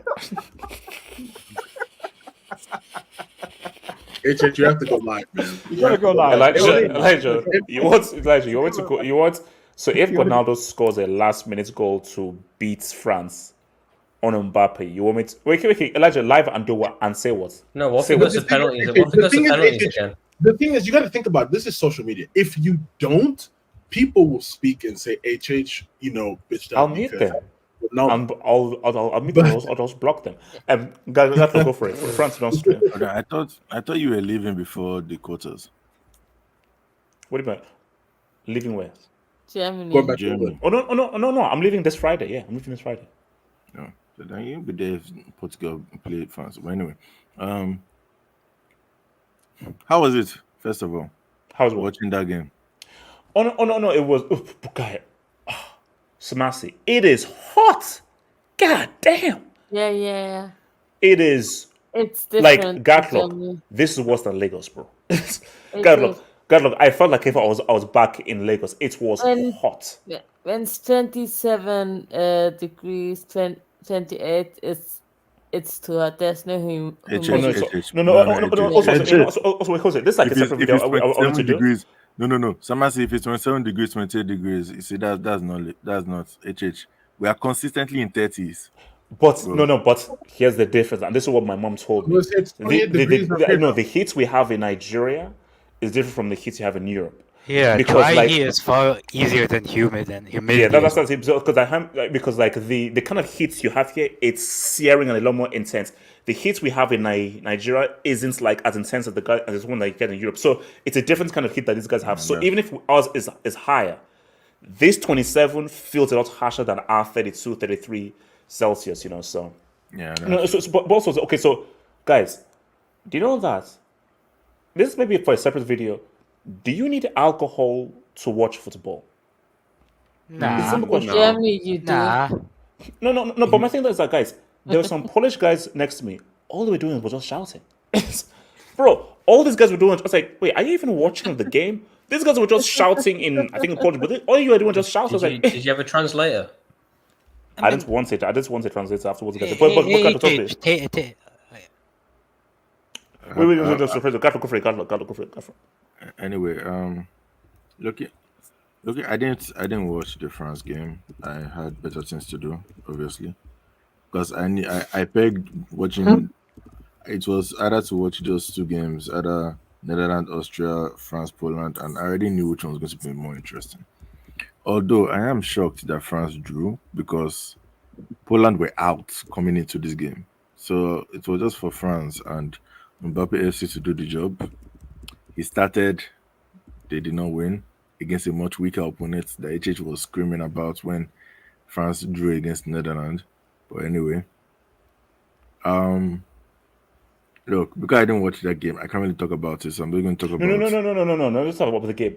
The fact that France screwed up and finished second and Austria topped their group. Just well, the fact that I happened. can only praise Austria because they were my dark horses coming to this tournament. I said from jump that, bro, I think they could go far. And looking at this thing, I didn't expect them to top the group, honestly. I thought they'll come at least second or best third. I wasn't expecting them to top the group, honestly. But I'm happy they did. And I think, I think we're being harsh on Netherlands, if I'm being honest, because I feel like they just went up against two very good teams. If I'm being honest. Like, Austria and France are good. They have good players. I feel if Netherlands face England, I think Netherlands can beat England, if I'm being honest. No. Look, I've preferred watching Netherlands over. I know They play Netherlands is exciting trash. football, but they're trash on both ends. That's the Yeah, you see, they're trash in both ends. But you see, I think England are worse. I think Netherlands just have. I think they have more structure. If I'm being honest. England have a bench. Netherlands don't have a bench. But in this Euros, it's more about structure. If I And mean, okay, even if they have the bench, Poland does not have a structure. J2S, that Wijnaldum performance was disgraceful. No, So I mean, how far do you think Ralph can take Austria? Semis. Yeah, I feel he has Semis? a pathway to the semis. Yes, because I think he's. If I'm looking at, thanks for bringing that up. Where's Austria? Okay, so if they win, they're good thing they're getting they're getting one out of F. Who's in Group F? Turkey, Czech It'll be Republic. Turkey or Czech Republic. Yeah, Turkey. Okay, so it's probably Get going us to be the Criminaldo group. Austria beat Turkey 6-1 in friendlies, by the way. No. Forget friendlies. I feel Austria can beat Turkey, especially if that donkey benches Adagula again. And honestly, no. Oh yeah, actually, and if the defenders pass back to the keeper in the goal, yeah, it's true. No, so there's a pass to the semis for these guys. Yeah, so basically, we could see an England Austria. No. We could see an Italy Austria. I'm sorry, if England face Italy, I think they'll lose. Wait, hold up. The same team is going to beat them again. They're not going to get revenge. Wait. Honestly, No, true. Gatlock. I swear to you, Gatlock. I will punch you in the face if England lose to Italy on penalties again, and 3 black people miss the penalties again. Gatlock. If that happens, I will blame you. Gatlock. If that happens, I will blame you. And Gatlock, let me read that. Don't think that they're Germany, because Germany has now become England. For the next few years, this has now become England. So if those guys do that again, they're rushing the pitch. But there we go. Continue. No. Look. Although you see, I'm just reminding myself how trash Italy have been against Croatia and Spain. So, oh man, that side of, let's be honest, we have a side of the bracket that is mid, and we have a side of the bracket that is trash, except for maybe like Austria to a degree, because Italy, they've not been that impressive. Portugal have been okay, but they've been mid. Same as Spain. Okay, Spain have been good. Germany have been good, but the other side of the bracket is honestly you think that he can? So, how far do you think France go? How far do you think Austria go? The thing about France is we're not in the guild moments, and based on their knockout record, I can see them getting to the final. If I'm being honest, unless they meet a Still? Yes. I know it sounds crazy, but I'm sorry. Like, when it comes to knockout stage, their record is actually okay, except for Switzerland, which we all know what happened that time. Their knockout stage, record has actually been quite good. Can they meet Switzerland? Actually, can France meet Switzerland? The final. They can't. Switzerland on the other side. Oh, guys, when I speak in Switzerland, a France bulky team, bro. Honestly, I think France would get to at least minimum semis. Honestly, I think they'll get to the semis. I think Austria and France could get to the semis, if I'm being honest. Barry, France and Austria. France finishing second. Can I Austria speak top of after the group. Barry? Yeah. Yeah, man. First of all, Austria, big W for them. And even so, like, just the first game against France, you just knew that it was a good team. They were just unlucky to not get a goal. So I'm actually happy for them, and wish them the best for the tournament. And they have the quote unquote easy side of the bracket, so I could see them make a run to the semis. Why not? And try to make to the final. But for France, here's my thing. I think that Deschamps, since the beginning of the tournament, he's been tweaking a bit for the lineup when it comes to the attack. He's trying different combinations. And today, I think he tried something different with Barcola, who was actually pretty good today. He had a good it was all right. But Barcola was fine. Barcola was fine. Yeah, and Mbappe, he was a bit rusty. He missed a couple of chances, but I think that you got to go back to your basis. I always said that you need Giroud in there, even though he's not your favorite player aesthetically wise or whatsoever. He's important for what they need for the build up and just the link up play between all the forwards. So I'd like Giroud to get back in there, but even though they haven't been playing pretty good, their track record when it comes to knockouts is too big to not say that they can make a big run. So I still put my faith in them, but I think Deschamps, he's still gonna remain there. But my ultimate dream is for Zidane to take over and win a World Cup, but that's not happening. That's not happening, unfortunately. That's my ultimate dream, but that's not happening. So we'll see what happens, man. What's it called? AK. Can I speak? First of all, shout out to Austria, man. I mean, they play good football.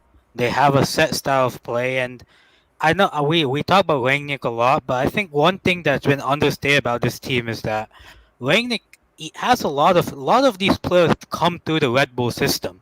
Like a lot of the Austrian players, they came through Red Bull Salzburg. They came through RB Leipzig, or they play in other clubs that are affiliated with that style of play. So I think it was a match made in heaven, because Rangnick is the father of Red Bull and Red Bull football, and that's the thing. I think they have a set style of play. Their press can frazzle any team, and I think defensively they are kind of weak because they play very gung ho football. But at the end of the day, when you have a press that good, like what's AK? You have to go a little bit away from your mic. Away from mic. Go for it. Yeah, so I think when you have a press that good defensively, there are going to be some issues that can be ironed out. But on France, first of all, I'll be honest, bro. I don't see as much issues with France as like other teams, to be honest, bro. Because like I feel like their biggest issue is literally missing chances. I think the thing with them is defensively they're very good.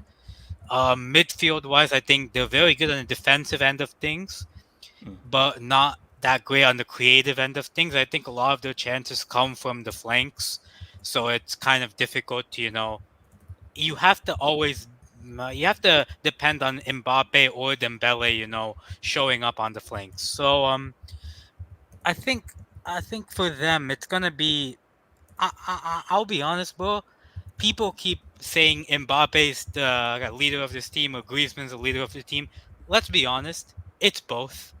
Like, this team doesn't function without one of Mbappe or Griezmann. Both of them have to play for this team to be at the top level. And I think as Griezmann especially, I think he's been kind of underwhelming this tournament. I'm not gonna lie. I think especially in the Netherlands game, he could have done a bit more, especially on the finishing end. And I think even as well, like even Griezmann, even Giroud as well, like some of the players who were very key in that core from 2018 and so forth. And maybe it's just age. Maybe it's just age. Even Giroud, like you saw like the chance that he had today. Like he kicked the ball almost in slow motion. Like it tells you that like he's not sharp. He's not that sharp. And I think for me, France, if they're gonna win this, and I can see this happening very easily. They 1-0 their way to a final. I can see them easily 1-0ing their way to a final. Like, I think defensively they're solid. The defensive midfield role, it's solid. It's really the creative. I mean, even Upamecano, I know he conceded a penalty, but like across these 3 games, you can't say Upamecano's been trash. He's been good. Upamecano's been good across these 3 games. As much as we don't want to admit it, but that's the thing with France, bro. They get, bro. At the end of the day, no matter how they play, you can never count them out because they know how to get it done. And at the end of the day, I think they get to either a semis, and I think they get to a semis. Maybe that's the end of the day because I think if they get to a semis, they face Germany. Personally, because I think Germany beat Spain. AK, do they beat Portugal in the quarters though? Yeah. I think the thing with them. Really? I don't know about Yeah, that. I I don't know about that. Shout out to Canada. Know about that. It's gonna be different. No. Have you Nice seen try, that Portugal HH. defense? Nice I try. think it's Well, gonna you be know like, what, man? I actually need that No, matchup. Whoever guys. loses is going to be Okay, fun. look, see, jinx aside, unless France considerably improve, then they could beat them. No, but the way Portugal are playing, Portugal look like a more cohesive unit than France. Yeah. I think for France, like the Portugal game will be like the Belgium game, if you remember. Like if you remember from 2018, I think it will be similar to that. I think they just get it off like a corner, and I don't think they'll outplay Portugal. I think they just get it done against Portugal because let's be real, Portugal haven't shown the knockout record or the ability to get it done like a France. So I think that's what. Okay, so Wait, hold on. Can I ask you a quick question? Yeah, better go for it. What's it? Yeah, because we want that matchup so bad, Portugal, France, Mbappe against Ronaldo. Do you think that one of them might not get to that point and Very might easy. get a This is random like, ass team? like why we are like I could very easily see France messing up round of 16. I could very easily see Portugal messing up round of 16. Yeah, because we want it so bad that it might not happen. No, because Portugal have played really well. How many times have we seen really good teams who played really well and they just come undone? So Portugal could just mess up in round of 16. The Netherlands as well, because bro, these guys are garbage, man. We'll get to them, VVD. AK. No, I'm VVD. gonna get that. Wait, hold on. Samasi, then I'll come to your rank. Samasi. First of all, respect to my German manager, Ralf Rangnick. The disrespect England and the English media have shown to him over the years since he started as Man United manager. It isn't like he coached Schalke to a UCL quarters and semi-finals, or put Hoffenheim in a 4th place for UCL. He has always done great in Germany with German players, and he literally built the RB Leipzig system and the recruitment, how they want to play. So after Austria getting him, I knew they want to cook, and they have the right profile of players like Lima and Sabitzer to play his football. All he needed is time, and he got time enough to prepare for the Euros. So Austria are they're not the dark horse anymore, HH. I think they're one of the favorites. They're on the easier side of the bracket. So all they have to worry about is literally maybe England, but England don't look as good as they were in the World Cup. But Samasi, I said it's a very open Euros. Yeah. It's a very You like. you can't call them favorites, man, because we've not seen them in knockout football. Groups is cool, but but what I'm saying, Gatling, is like even if someone is saying it's like the way football is going, the way you're even looking at these Euros now, these so-called big teams. I think that gap between the big team and the small team, I think it's shortening. Yeah. I think it's shortening now because some of these big teams, let's stop assuming that, come on, it's Portugal, Spain, and France. Like these knockouts are going to be very interesting because it'll be a case where it is what it is. The big teams, they find their way. Like as AK says, he feels like if France, they'll just 1-0 their way because of their experience. Maybe things will change at these knockouts. Maybe they'll change. Like we'll see. Sorry, Samasi. And for France, I want to say Dembele is one of the dumbest players I've ever seen playing football. Guys are annoying, bro. You know what? Like he's actually more annoying in like real life and Wait, but like it's when I say no, like this guy, I think he actually really Like, it's like he pisses let's me off. face It's it, weird. England's best player, besides Magnan, has been for me Theo Hernandez. He has been very good for France. Theo. So what's it called? I think France depends also on Coman coming back because Dembélé is just an idiot. And he, even if they're counter-attacking, he always chooses the wrong Yeah, pass. no, wrong. So Coman is in the squad. He's in the squad. He's still He's in the squad. squad, but he's not fit yet. So it could be he could. That's going to be back. very key. Yeah. If Coman can get on the because that when is that guy ever fit? Well, they need to be. And Ren, talk to me, bro. HH, how was the Signal Iduna Park? That stadium is freaking massive. But do you know what it was? Where I was sitting, I couldn't really appreciate the scale of it because it was right there. But bro, just to find my seat and just walking through, like basically, when I post my vlog tomorrow, you'll see that stadium is huge. Yeah, it's massive. That stadium is huge. But in terms of just architecture, even I only went to 3 stadiums, but that Schalke stadium is like that's a beautiful. Yeah, no, stadium. but how much bigger is it than? Rank. No, that is just crazy because now you've been at the stadium where Mbappe last coasted in the UCL, so it's like very poetic in a way. So No, but it's cost. That's its cost. It's cost. But rank. To be fair, HH, you need to visit the Alliance. You need to see the place where Drogba dunked on. I know, yeah, but it's still because I'm all the way in the west, and that's like way far away. But it's what it is. But yeah, go for it. Yeah, about France, they really screwed up because this Poland team, not only they were eliminated, they are also a really bad Polish side. Like we've known Poland that they really disappointed in international tournaments. Even in the last World Cup, when they qualified just barely to the round of 16, they didn't do anything against France in the round of 16. They were never going to do anything, and it was really France's game to win. And look, but there's a counter argument because. Yes, I think that Dembélé is probably the worst player that I've seen play at the top level in European football. But if it was Mbappe, the one who won the penalty, you would be pushing your agenda, and you know that, right? You know that would be happening if it was Mbappe, the one who won the penalty, but because it's Dembélé, we're not going to mention it.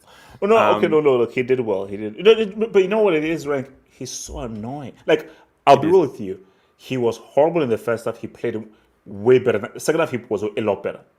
But just that he's so frustrated because, like, when he's good. But basically, when he's bad, there's just something very frustrating about when he's bad. When other guys are bad, they're just bad. But just on the button, like, he's bad in a way where, like, okay, do you actually have a brain? You know. So, now you know how I felt really all those years when he used to play for my team. Yeah. It just really sucks. But for the other point, that now that France are in the knockouts, I feel like they can still win it. Just based on like the track record. And no, you're making that face now because you really want to push this narrative that is if Mbappe wins the Euros, it really is the real of impossibility. No. It's you need to stop pushing this narrative and actually watch football with your eyes when you're watching France. Okay, you know.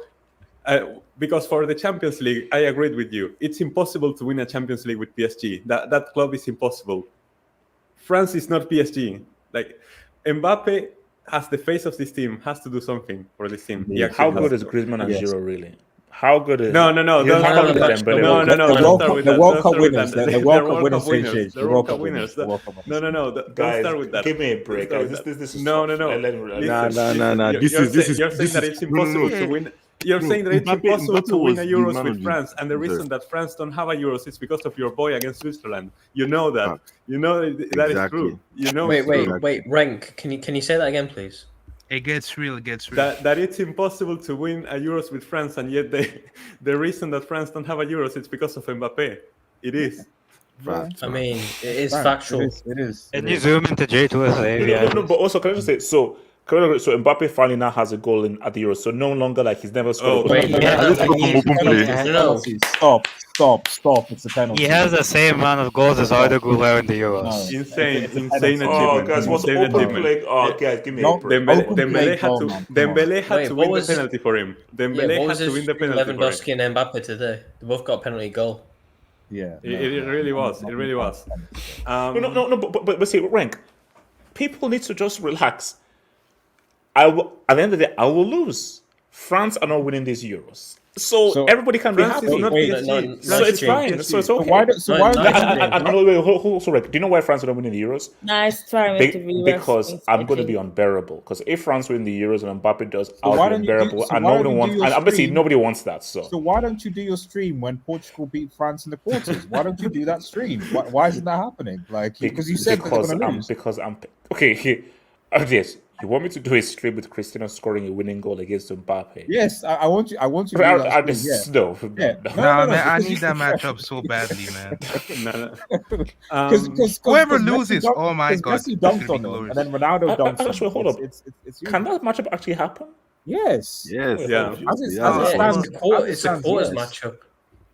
It's gonna be like a double hate watch. It's gonna be very crazy. likely. Yeah, exactly. Rank, exactly. That's why, man. Oh shit! Yeah. No, there you see please, it. I need it, please. It literally can happen.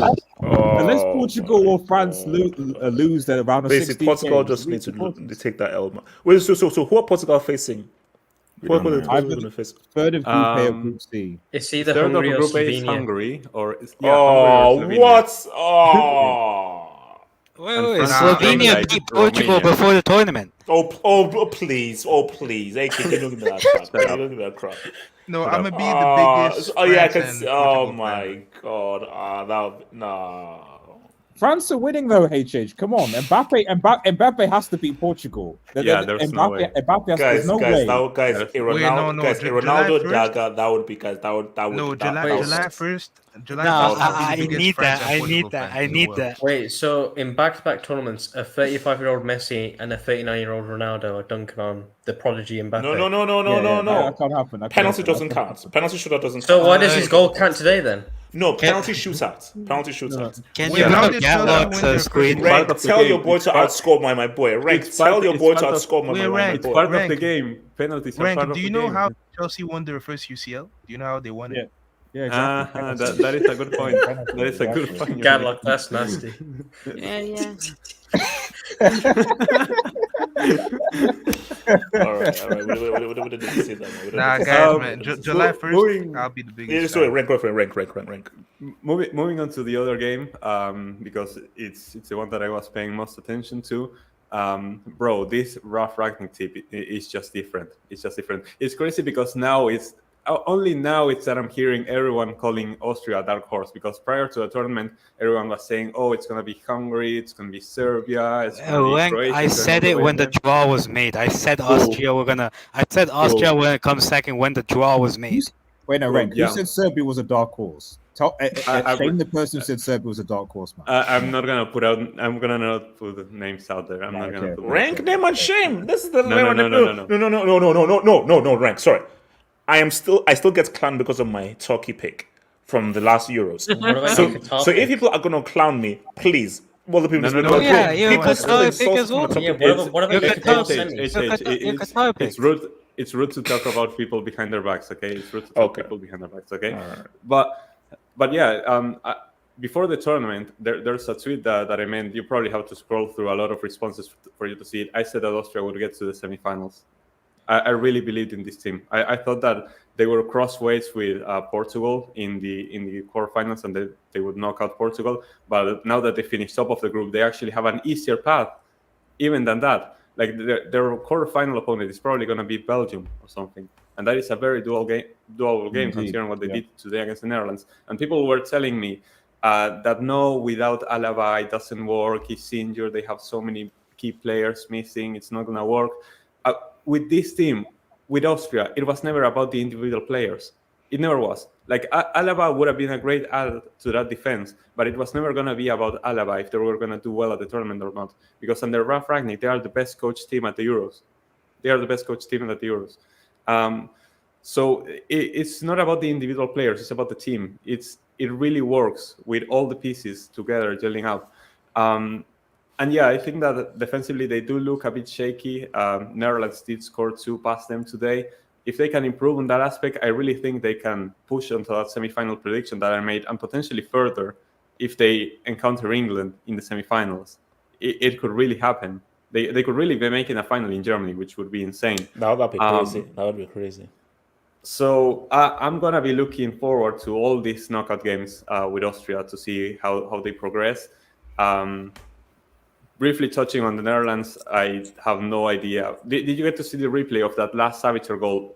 So basically, I watched the highlights on bro. My boy Van Dijk was napping, bro. Yeah, that was bad. It was so bad. It was so disgusting watching him stand there, just leaving Savitzer on side. No, he was guarding in the planes like PK. So how many minutes after the Depay goal was the Savitzer? It wasn't that long. It was only like 4 minutes. 2 minutes. Yeah. You know what's even scarier? When Lewandowski scored the penalty to make it 1-1, literally 20 seconds later, Sabitzer calls. So Netherlands went from top of the table, 20 seconds later, third. Yeah. HH. This is how it happened. I was literally watching the Netherlands-Austria game. When Depay scored, they went to VAR and stuff like that. So it was actually a few minutes ago. Yeah, but went to VAR. Handball, I think. Once I went to that VAR stuff and they gave the goal. Okay, fine. Then I now saw Poland scored 1-1. I switched over to the France game. I saw it was 1-1. I saw Lewandowski's penalty. I checked the table and Austria were top. I was like, what the fuck? I thought it was supposed to be Netherlands top. And I went back and I realized Sabitzer scored. And you know what's the worst thing? You know what's the worst thing? That Memphis Depay scored in this game, so now he's going to start every single game. Yeah, that's game over. Yeah, it was actually a curse that he scored in this game. But what's so crazy? It's like, again, so you look at Germany, no, like really good striker. Look at Italy, horrendous attacking units. You look at Netherlands, where are all the individuals? I think these Euros have been pretty good, but the lack of individual quality has been worrying. You know. Yeah, like Chabi. All the individuals are holding the bench for Netherlands. No. But what I'm saying, Barry, is that, bro, Netherlands have always been known for Van Basten, Hullitz, because BBL Drizzy. These are individuals who are like amazing. Like they just have a bunch of like Javi Simmons is a good young and up and coming. But are you not comparing him to Seedorf and Davids? Come on. No. I understand because BBL Drizzy ain't enough. So you need. To be honest, I think they should drop Dubai and play Weghorst. Yes, I do. Yes. No. But that's the whole thing. Is like no. Making. I think Rank even made the point. That's whole trendy thing. Depay, you're not a striker. Weghorst is a striker. Havertz, you're not a striker. Fulkrug, you're a striker. Like what I'm hoping to see happen is we're gonna go back to strikers. I think football is just in this weird trend of like, let's experiment with everything. And I think we're gonna get back to let's actually. Bro, look at what James Rodriguez is doing for Colombia. Like I said this on my video. You're telling me that a team cannot create space for James Rodriguez? I'm sorry. Football is football. Like, it's time to bring back specialists. It's time to basically, James Rodriguez cannot find the club because everybody must press and everybody must now do 300 billion. No, that's trash, man. That's trash, bro. That's trash. It really is. So I'm Rank Fisher point, then I'll come to you. Okay, Rank. No, that was just to finish my point. That was the curse for the Netherlands. That now that Depay has scored, he's gonna start in the round of 16, and the Netherlands are gonna go out because they are really going nowhere with Koeman at the head. It's not gonna work. So yeah, it's just horrible for their team. But for Austria, it's looking really great. I really rate their chances. Sorry, Obira, Kane is a specialist at what exactly? No, failure. Wait, HH, can I expose Ronaldo, please? No. No, please. Okay. Don't do it, man. No. This his words. He said, If you're not even a coach, how are you gonna be the boss of Manchester United? I'd never even heard of him. Do you know who he said that about? Oh yeah, Ralph. Yeah, I remember that, Ralph. My goat got it wrong, man. My goat got it wrong. No. See, a great redemption. Even if Austria make the semis, that's already a great redemption arc. But if this guy takes this guy to, let's say, the semis or a final, that'd be an amazing redemption arc, bro. If Ralph dunks on Ronaldo, if Ralph No. dunks on Ronaldo, The only way Ronaldo and Austria can meet is final. So imagine. Yes, only they can only Look meet at that for final. Ronaldo pack. I mean, how likely is a Portugal-Austria final? I don't know Doubt about it. that. Yeah, Highly doubt I doubtful of that. I'm doubtful. And let me quickly get some debates, and then we'll circle back at England, man. So where are we at? So Hold on, H. He says strikers, wingers are so 15 new sales. Third place advancing encourages terrorism football.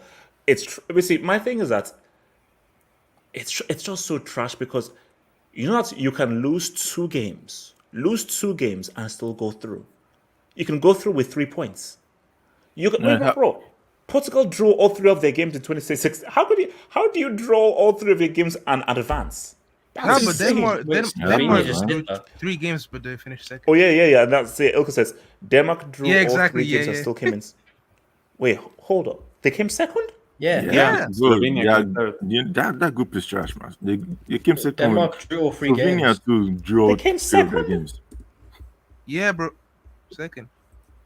But I think they finished above because I think it's in fair everything, play. like goal difference. That is like- So look at that. 0 wins, 3 draws, 0 losses, scored 2, considered 2, GD 0, 3 points. Jesus. Wow. Slovenia exactly the It same. was. as I think it Denmark. was. So what was disciplinary the separation then? Fair FIFA play. coefficient. I think. Yeah, That's what I thought it You was sure it wasn't discipline. fair play? Nah, man, that's it, bro. It was fair play. That's it, bro. I heard them say fair play.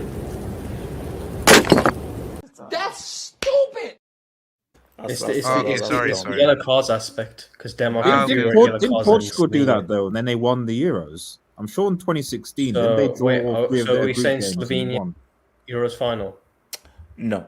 Sir. Wait, Jaden Alvarado. quick question. On this channel, you guys hit the nail on the head on the decline of football. The problem here is everyone is a system merchants. You see, I'm hoping this is just a cycle. And again, Messi was even making the point that I even want to do a separate video on that where he said, look, I think guys have it wrong. Pep isn't to blame. Like, I say that because I just don't like Pep and I'm a Mourinhoista, so I just say, but if I'm being real, all jokes aside, Pep isn't to blame. That's his tactic. The idiots who copy Pep, they're the guys to blame. So Messi was saying that. How are you telling a 7-year-old to now press? You're coaching a 7-year-old to press and you're giving tactics to a 7-year-old. Are you mad?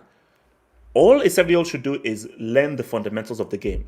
First touch, control, working in tight spaces, decision making, play football. Once you've now understood your footballing fundamentals, when you're 16, 17, 18, that's how you now learn about tactics. But the issue now is that you're playing from the back at 6, 7 years old. Are you stupid? So that's just what's going to kill football now. With all this, because if you're making the game too tactical, but that's why it's like the last bastion of pure football is internationals currently right now. Because in international football, you just don't have enough time to do all this Muay Thai trendy BS tactics that everyone does, So No, but wait, it's a quick question. Yeah. Are we gonna have a Brazil section? No, please, no. No, seriously, AJ, No, save it No. for after Paraguay. Save it for after Yes. Paraguay. No. You know what? Let's wait on the Paraguay game. Let's wait on the Paraguay because No, but AJ, because do you know why? I'm still in work holiday mode here, and I've got a few more days of. See, these last few days I want to just chill. So hopefully when I'm back into the studio, then it gets chill. So after the Paraguay game, we'll talk. Because like they scored 0 goals against a keeper from Lugo. Jaden Alvarado. Barry. Is he wrong though, AJ? Barry, are you joking? I know it was he plays Navas. for Lugo. No. Wasn't Navas, bro? I beefed that Lugo. Okay. Where is the keeper? So where's the keeper? He doesn't play in Lugo, does he? He doesn't play in Lugo. No, he showed me beef that. No, it's not from A Ibiza. tourist destiny. No, I'm telling you, Ibiza. I swear to Okay. you. Yeah, brother. I wanted to dribble and make plays, but it was annoying when the coach wanted 2-touch passes and screaming during a game. Systems are ruining the sport. You see, that's okay. Why are coaches doing this though? That's because that's what I know Well, why. I get it goes back to what you said earlier about people copying. You see, I'm having this issue with Greg, where you have attacking prop, use it to their advantage, use it to their strengths. Instead, you are defensive minded and you want one pass here, delta triangle pass.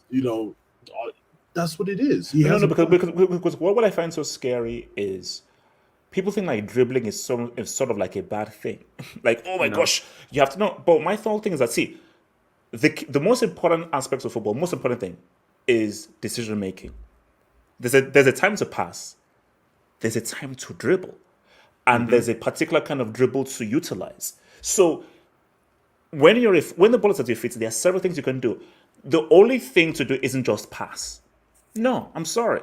Dribbling is a very important aspect of football because when you can't find that passing channel, you need to freaking dribble to try and take a guy out of that space. So if you can't pass your way to create space, you've got to now create space by trying to take that man out by dribbling him. Yeah, so that's why kids, you need to just allow them to play. Kids, you need to allow them to be selfish because that's how they learn how to dribble. They need to be able to, kind of beat all the kids in their yard. Just be the best at that, at dribbling. And after that, when they grow older, they can learn about tactics. But when they're kids, they need to play and just be selfish. And I always say to people, say like, why do we really like Messi? People think, it's the goals, the free kicks. Yeah, that's there. What makes Messi really special? It's his ability to dribble past several guys in one motion. And this was like a discussion people had, and people may disagree. I said, what is the hardest thing to do in football? Scoring a goal or dribbling past several people in a singular motion? I say it's dribbling past people in a singular motion. That is the hardest thing to do in football. It is. Because, of course, scoring a goal is hard. The hardest thing to do is to beat 3-4 guys in a continuous motion. And that's what Messi was doing multiple times. That's what Arnold was doing multiple times. And that's anybody who's played football knows that is very hard to do based on just how technical and difficult football is. And if you have a dribbler, that is how you create space. And that is a key way to create space because against a very strong defensive team, you can't pass through them. It's going to be hard. But if you have a guy who can dribble past one guy, 2 guy, 3 guy, you've not taken 3 people out of position and now you have all the space in the world to now pass. Dribbling is a fundamental part of football. That's for some people don't want to like. So it's madness, man. What's it called? Shout out to something else. HH, when did he start to turn on the ooze? Probably when he meant. I think when he went to PSG. The World Cup. World Cup final. Thank you. Yes. No wonder Ricardo Sims for Argentina. Peru are ass. So, bro, we won. We actually won. Oh, you won? Yeah, Canada won. Wow. You know what I mean? Canada got that done. So what's it called? So Ray, what's your view on Jesse Marsh saying that you should be penalized for coming out late for the second half? What? Yeah, you guys did take forever. No. He said that you came for your game. I just started thinking Canada came out early, and you guys came out late. And he said, if I realized that we could have had more time, I would have kept us inside more time to do more tactics. So since you came out late, you should be fined. What a fucking pussy! What? Yeah, look, Jesse. Okay, see, Jesse, that's it. There are many instances where guys have come out late. So it's like this is the first time that a team has come out so much later than another team, and also like when has this happened? Nobody has said, they should be fined now. And also just spend more time, because trust me, doesn't someone knock on your door when you have to come to the pitch? Like no. at halftime, or do you leave at any time you want to, or someone comes when bro, you have to come out onto the pitch? So I think no, you can spend as much time you want to until someone says, yo, come out. There's not a specific amount of time you that you can't go over.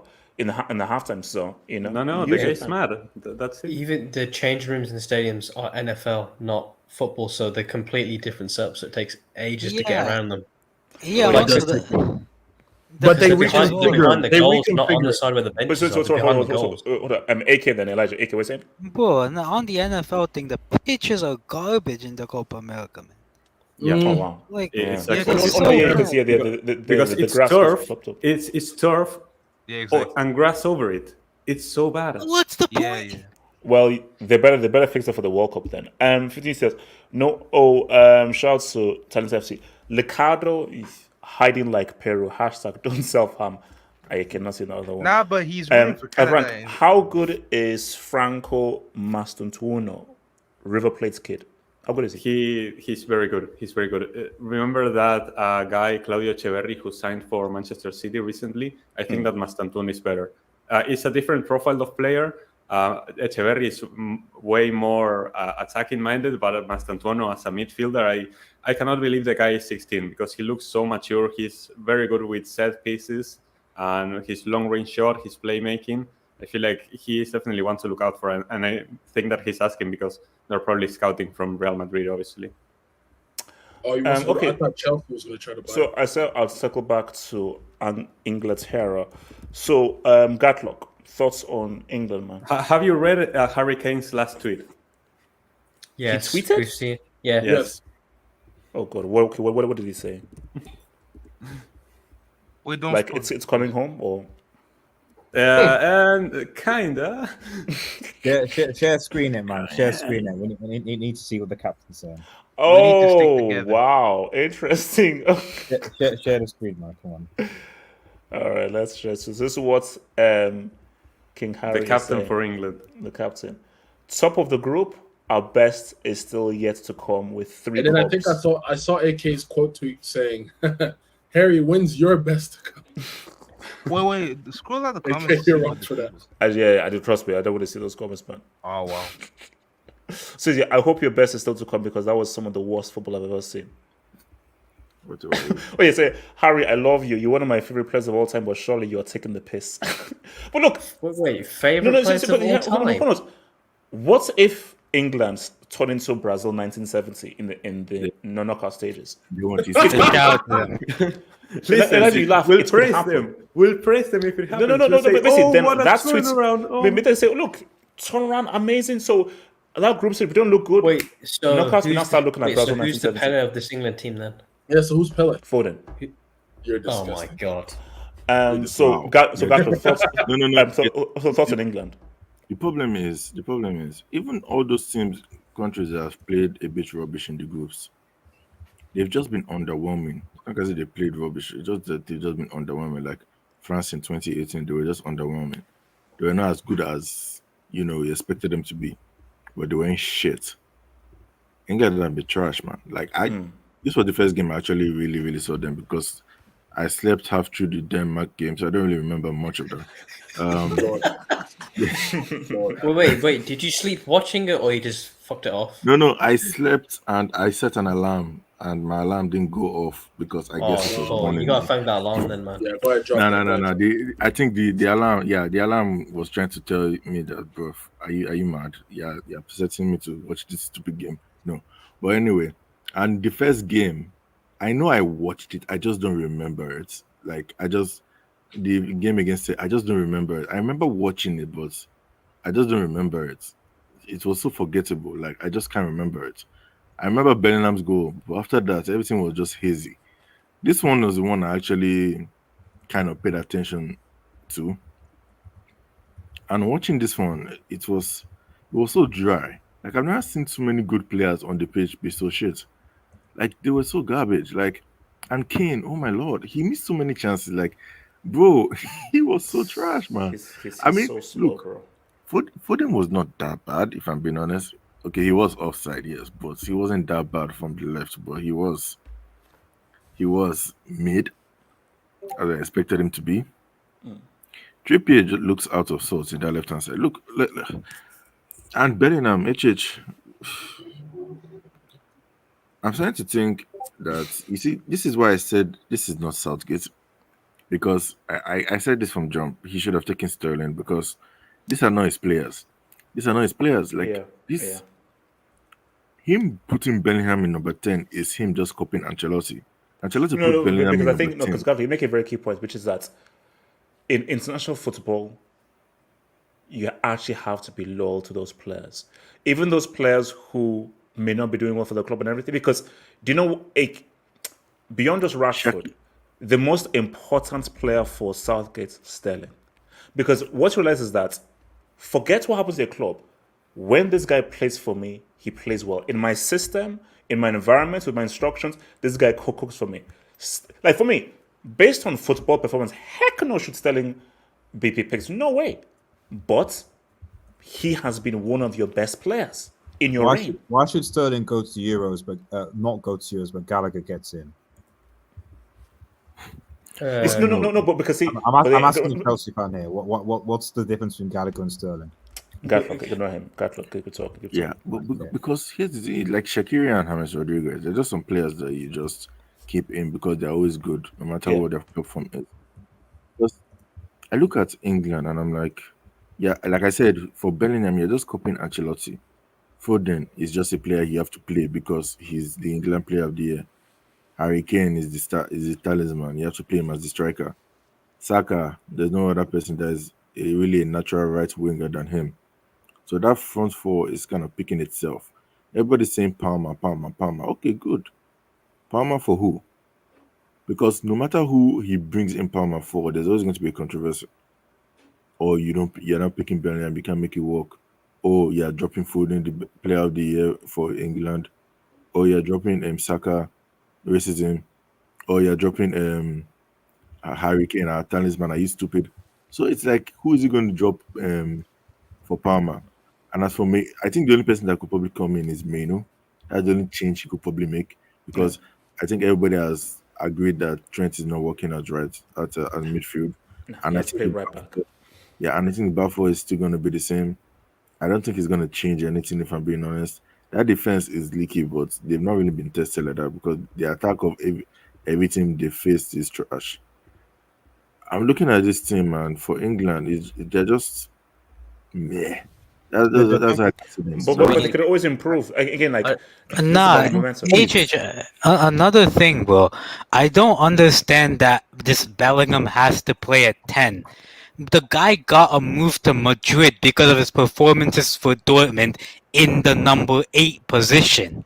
But what position did he play mostly in the first half of the season for Real Madrid? Whoa, that's because they don't have a striker. That's not his best position. He's not used as a regular 10. But my thing though is that if a guy played so well in a particular position, the obvious thing is that play him there. But now that you see that he played well because that's Real Madrid with those players in that setup.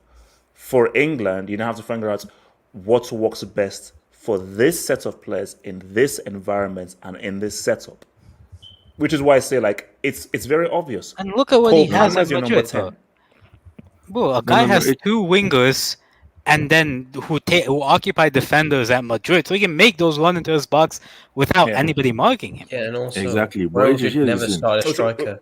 Sorry, J2S, you saying? Yeah, I was going to say, Real Madrid never actually started striker for most of the games. It was Bellingham filling the role of the striker because he had Rodrigo, Vini, or maybe it was Brahim Diaz, but they would always keep the width on the wings, and Bellingham would come through in the middle because you'd have it would be Cruz, Tchouameni, and then your pick of who the extra midfielders, Valverde, etc. Bellingham was never in midfield. Yeah, because there's so many guys doing so much important work around Bellingham that all he needs to do is just fit in. Hence why I would say, like, was Bellingham really Real Madrid's best player this season? No.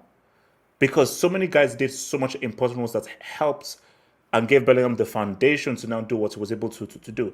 Those kinds of players, England don't have them, playing at that high level. And one last thing is, this is not what I said, but someone out there said, if you're going to put in Cole Palmer, then put Saka at left back. Oh, yeah. He looked. You will burn in hell when I'm through with you. That someone was an Arsenal legend, by the way. He was an Arsenal legend. He works for ITV. I give everyone the clues. Arsenal legend works at ITV. We'll let what people think in the chat. Oh no! I was shocked, man. I was shocked. Yeah, that was wild. Wait, he actually. Yes, he actually said it. Was he being serious though? He was being serious. He was saying if we want to put Palmer in, we got to play Saka at left back then. Because we can't drop. It's like, what do you mean can't drop players? To be fair to him, Saka did start off as left back. Yeah, that's what he said. He said, because he started off at left back. I'm like that. He did but that like 3-4 years ago now. That was years ago. You can't go back to 3-4 years ago now. Yeah, that's why. That's the same thing. They corrupted Ian Wright as well, man. They corrupted Ian Wright's mind too. It's the same thing with Trent in midfield. Trent had never played midfield since he was in his teens. Wait, hold on. So, Nomad, thoughts on England? Nomad. Finally, I've been waiting 2.5 hours. Jesus Christ! I was like, this guy's not talking. Wow. AJ, as far as England, AJ, it's not the players. It's not even the managers. There have been really great players who played for England. There have been really, competent managers who've won a lot of trophies, who've managed England. It's the culture, AJ. It's the culture. Is the hype, is the overconfidence, is the media, is the pressure. It's all of those things. It is Southgate. He doesn't have strong character, and everyone knows that. Monarchy. You ask everyone. He has weak character. But do you know what I find so interesting though is that years ago, Southgate was arguably one of the most popular people in England. So much so, certain waistcoats were the best-selling clothing in England. So he's gone from one of the most beloved people right now to now people are now abusing him and insulting. So I just find that's interesting how a guy has gone to one of the most loved people in the world to now this guy's like the Antichrist. But, I mean, who was that? I keep forgetting. Who was that Barcelona manager a few years ago? Koeman? Who used to play with cows in the backyard. He was brought in to manage Barcelona. Was a farmer. Setien? Setien. Setien. Wow. Cow. Yeah, so that's what Southgate is. He's the Kike Setien of international football. He doesn't have strong character. He's just here to, it is 19th century football. 19th century football. Wait, hold on. 19th century, if you think the worst was popular, this is like the beginning of time, bro. This is big bang. Basically, this is triple B, big bang ball. This is big bang ball, bro. So the problem starts with the foundation, which is the formation. I mean, the formation itself is all packages. I told you a long time ago on one of the first streams of this Euros, they should play with a 3-5-2 or a 4-4-2. You have to play with a two-man attack. You have to play with a two-man attack with this squad. And if you play with a 4-4-2 or a 3-5-2, even Trent can play in his desired position, out on the right midfield. They should have taken Sterling. Exactly. Or even now, you can play with Kane and Saka up front, and you just use Kane as a pure number 9, But we know Southgate will not do that. And as far as Bellingham goes, people are saying that Bellingham played as a 10 under Don Carlo, and he's not been able to perform at the number 10 position for England. He played at number 10 in a 4-4-2 diamond. That's what people forget. Do England play in a 4-4-2 diamond?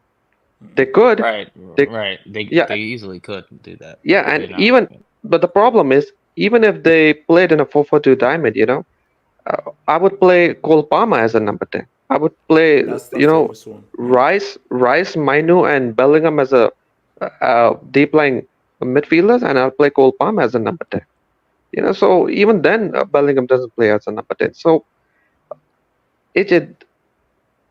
Southgate is not competent, and he doesn't have the character to make the kind of changes that's required. And I don't think the players respect him.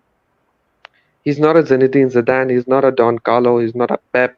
He's not a Klopp. He hasn't achieved anything where he's going to be respected. And I think once he leaves, he still has contract till December. He didn't leave after this one.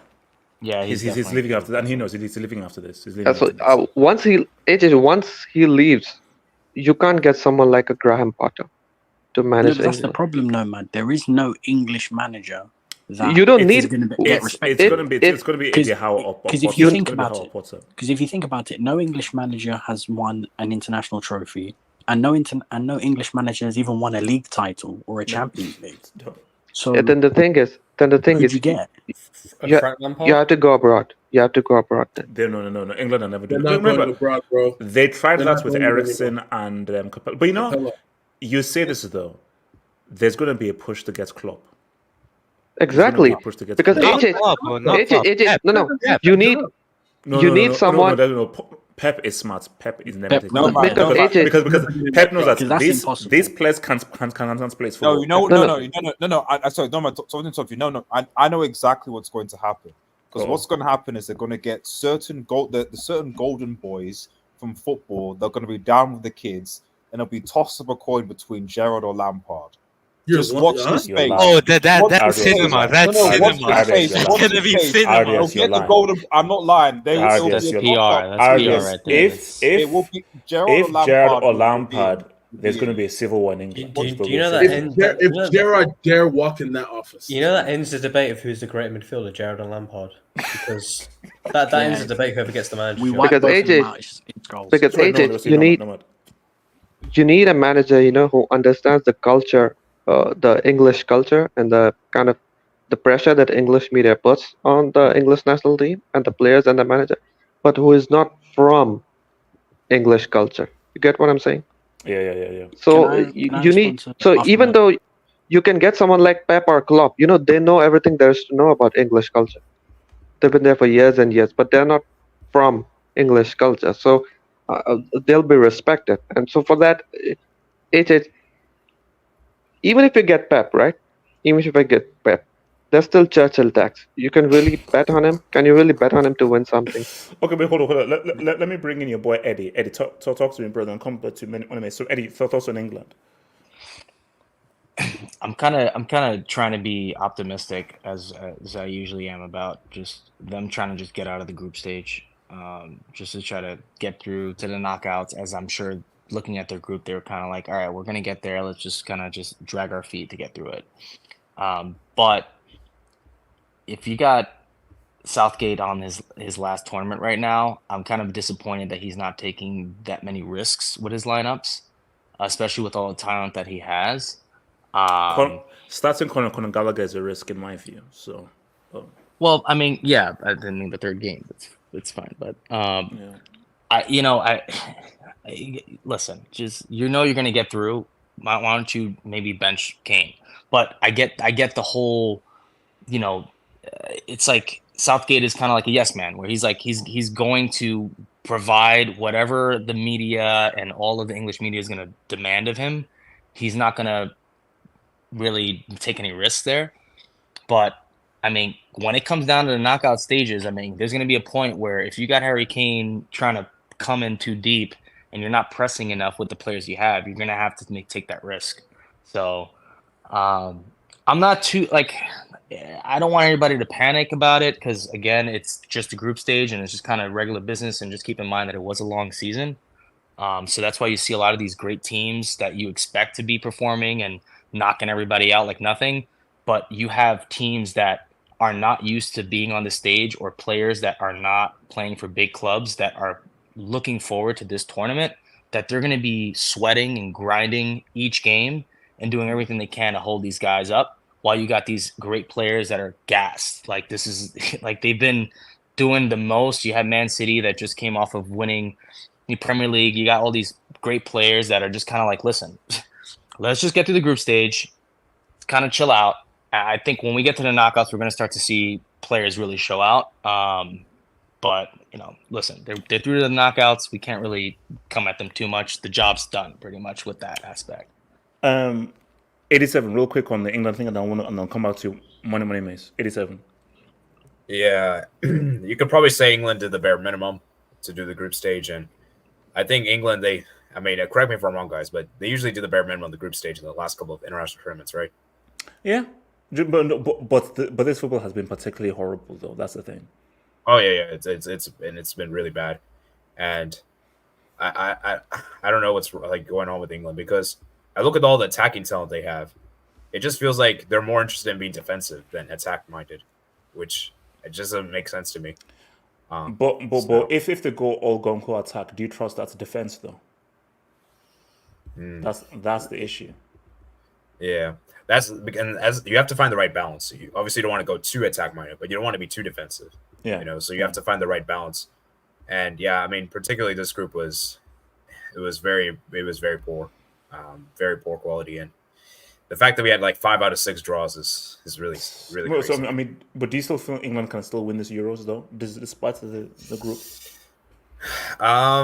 They are on the easy side of the bracket compared to the heavyweights, so they have a favorable route to the final. But we all know England is that when you give them an easy path, it's not a guarantee they make the final. Remember 2018 World Cup? Yeah. So yeah, and even the last Euros, they didn't win it. So yeah, we'll see, man. We'll see. Money Mace, what were you wanting to say, Money Mace? I wanted to say 2 things. One, I saw Ian Wright's comments about Saka playing left back. This is the exact reason why this country is full of fucking idiots. Again, the one thing that happened in the Iceland game, Obama trying to play 10, with Foden trying to play 10, with Bellingham trying to play 10, and Kane dropping into the 10. That game showed you it specifically doesn't work. And now you got idiots like Ian Wright asking for Saka to play left back so you can run that back again, even though you know it doesn't work. Respect your legend. Respect your legend. Bro, he's a clown. Just go hold up the new merch for the new season, bro. Like, Thierry Henry's my legend. Dennis Bergkamp's my legend. Yeah, Vieira's my legend. Bro, come on, bro. That's Oh my God. crazy. That's crazy. No, I like Ian Wright. Ian Wright was a great footballer, but he's a PR merchant. Like, yes. He's a PR merchant and he has agenda. So obviously he must let it run. And second of all, one thing I will say is that although I don't specifically agree with the mindset of what Harry Kane was saying in his interview, I do completely understand where he's coming from, because it's like the media are so quick, specifically ex-players are so quick to have a go at the current England team. Like, who are you? What have you done for England? True. But Gary Lineker wants to talk so much about Harry Kane's not Speak doing on it. enough, Speak on it. not doing it. What did you do? No. Okay, no. You can't say that. You can't say that. What? They are pundits now. What do you expect them to do? Just But sit back and no, don't but process them. Gatlock, like But it's it's an true. unnecessary- At the same time, depending on unrealistic let's say, okay, Gatlock, think of it from Kane's point of view. If you hear this ex-player, you're a pundit, but we still know you were an ex-player. Blah blah blah. You're like, okay, even if you maybe want to say, "Great," but what have you done now? If Van Basten, Gullit, Rijkaard starts clowning on Depay, Weghorst, what can Depay and Weghorst say? Those are the guys who have won your country your only trophy ever. I'm sorry, that is the peak of loser mentality. Okay, you do not focus on the messenger, you focus on the message. Okay. No. No. I'm sorry. It doesn't matter. That's You not were reality. you are Here's trash. the thing, though. No, Gatlock. Here's You the were thing. trash. The messengers are losers. No, Gatlock. It would work if it was just journalists. So for journalists, focus on the message, not the messenger. Because see, What if is journalists, Lineker saying? wait, hold up. If journalists critique you, blah blah blah, and your response is, "Man, you hardly ever played." Though of course it didn't. I'm a damn journalist, but and is my message right or wrong? But the issue here is that you are ex-players who've also failed and have yet to win a trophy. So for these players, like, even if your message is right, has Kane won a trophy? you in the same thing. What? Has Kane won a trophy? Have they won a trophy for England? Ronaldinho can talk about Kane has Brazil. not even won a trophy at all. Cannot talk about England. Have they? No, Catholic. Have they won a trophy for England? They haven't won a trophy for England. But as journalists played football. So from Kane's point of view, whether it's wrong, they're in the same boat. As journalists played football. You said journalists can talk. Have journalists played football that they can be talking? It's no. Have we played football to be talking? Like that same thing. Yeah, same thing. No, but that's the point. A journalist or like a reporting writer obviously have not played football. My whole thing is analyzing football. I'm an analyst. So if your response is, that's "Oh, you've what never, a you've pundit never does. played," that's stupid. I mean, But But that's what see, it does. What did but Lineker Money's point say? is that So bad no, you against are England still game? ex-players. You still played. It doesn't So matter, man. They're saying the truth. What did Lineker say that is Yeah, so wrong? yeah, What he did? I agree. What I agree with Lineker said was Gatland, wrong. to be Everything he honest. said was you. right. He's not Yeah, saying I'm better than you. everything he said analyzing was the right. game. No, Everything he said was right. Harry Kane came out, and what did he do today? I mean, no, the thing he no, never wait, said no, Kane, guys. I'm never saying, said Kane was a shit guys. player. He said he No, guys. performed badly. I'm saying that I'm dealing with what is reality. It is right. The message is right and everything, but I'm dealing with reality. If I'm a professional and I know an ex-professional is critiquing me and an ex-professional never won anything, I'm going to use that against you. Hence why I use the Netherlands example. If Then- Gullit, Rijkaard, and Van Basten starts clowning and call Depay crap, Depay can't say anything. No. He can't say anything. Do you know what that tells you, Ken? No. Yeah, pussy. Let's be honest. No, but Gatlo, wait, hold on, Gatlo, but No, but Gatlo, you're missing this is my different, point this is though of the different. Netherlands point. It's like you can say anything, but Kane's responsible. Like you've not won anything either. No, So but what HH, are you HH, talking? he's not a As baby. whether He's that's not good a or bad, baby, that doesn't bro. matter. HH, Hold with on, England- Money hold on. Let Money go back. Money Mace. Gatlock, with England is different. Every single ex-player talks. Every single ex-player has their opinion to chirp in and run their mouth, and they feel like they have the right solution and they have the right need. It's always my player needs to come in and play, and this player shouldn't play, and they bring their agendas. Like, go look at Micah Richards before Foden. They bring their agendas. This is the only country in the world, England, that they will protect their specific players and put down other players. No, because but that's not with their agendas. here's the key thing though, and I put this on Southgate. Now, you have to understand what I'm saying. I think that Kane can very easily say, you've not won anything, but at the same time, as Gatlow says, what was the famous saying? Don't kill the messenger. Focus on the message, which is also true. But here's my key thing here. Southgate, how is there even a situation where you're even allowing them to respond to what they're saying? Because once you're in media, everything is fair game. That's what media is. Everything is, you are paid to critique. That's what you're supposed to do. So my thing is, for Kane, why are you even responding to them? You're like, okay, have their view. I don't have to respond to them. We are here to do a job. So our job has nothing to do with responding to what the guys are now saying on media or TV, where they are now paid to critique. Go and do your job on the pitch. For example, after England's game in the first match, I heard Micah Richards go on BBC Sport and say the players around Foden, they're not doing enough to get the best out of him, and he went on a separate podcast on YouTube and said Bellingham should have passed him the ball a few more times. Harry Kane should have passed him the ball a few more times.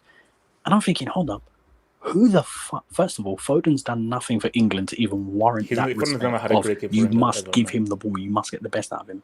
Second of all, who the fuck are you to talk about this? Like, who, Micah Richards? Who are you?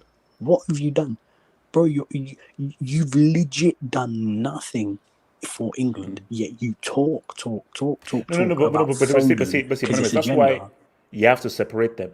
Micah Richards is a clown. That guy's a clown. Alan Shearer and Lineker, because I actually watched their response to Harry Kane. They genuinely care. Lineker and Shearer, like Richards, it's the guy's a clown because he's City. The guy's a complicated. So forget him. The guy's a clown. Lineker and Shearer, they care. They really genuinely care. So basically, what I say to Kane is this. So what I say to Kane is this.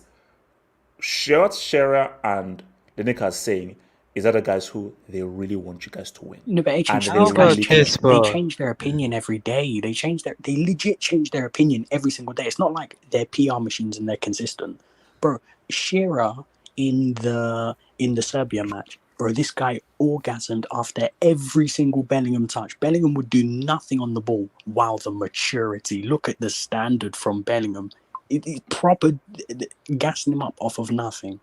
Then Bellingham drops a bad performance, and all of a sudden this guy's coming out and he's saying, come on, Bellingham, you need to come off the pitch. You're not playing well. You're horrible. Why is Foden not playing in the 10? And I'm like, hold on, weren't you sucking him off last week that he's the best England player and he should be playing in the 10? Now all of a sudden he shouldn't be playing in the 10. The problem is these guys are so inconsistent with their opinion, and when they want to praise, they'll praise. When they want to praise, they'll praise. When they criticize, they criticize. The difference between other countries, Fabregas even said it about Spain. We don't give you praise until you do something. England just give out praise and then take it away. They give up very easily. They give out praise and then take it away. And then I'm thinking, hold on, why do you do that in the first place? Also crazy. Do you remember the quote by Cafu where he talks about how the English media, they praise these English players as if they're the best players in the world, and they're lying to these players. Honestly, no. It's a detriment to their. My thing is that, guys, the way fans treat Foden, I would have sworn this guy has had at least 4 or 5 masterclass performances for England. How you can see that's clown, Michael Richards. I'll say, look, Michael Richards, you clown. This guy that you're keeping for. Please tell me one amazing performance that he's had. Or let me guess. The reason why he's not had an amazing performance is because of Southgate. So Southgate is the reason why in all of the matches he's played, he's not had one standout performance. Come on, I mean, it's like, come on, bro. Okay, good, guys, before we have to go, so Hokage, real quick, your thoughts on England before we have to go, because we've been here for a while. Hokage. Yeah. So, very bad. The only thing I'll say about England is the defense is solid. I mean, that's going to help them in the knockout stages, but Kane, ass. Foden, ass. Saka, I think Saka has actually been the worst out of Foden and Bellingham. I don't care what anyone says. I don't think Saka's been that great. Rice, like, labored, and then there's still, like, Gallagher played today, and that guy was trash. So I think Mainu came on and had a good performance today. Maybe he can start in the round of 16, depending on who they play. But, bro, listen, I don't want to say they're not favorites anymore, but because it could easily just click, but there's like no hope for it to just click. I'm not seeing potential for it to click. So I don't know, but listen, I'm just glad they're not playing us in the round of 16. I feel like they would just show up for fucking Germany for fucking World War II. Oh wow! Drop a fucking hat trick. So all right, guys. I'll see you guys tomorrow when we look ahead to the knockouts tomorrow, man. Ronaldo lives, man. One love. Hala Madrid. peace.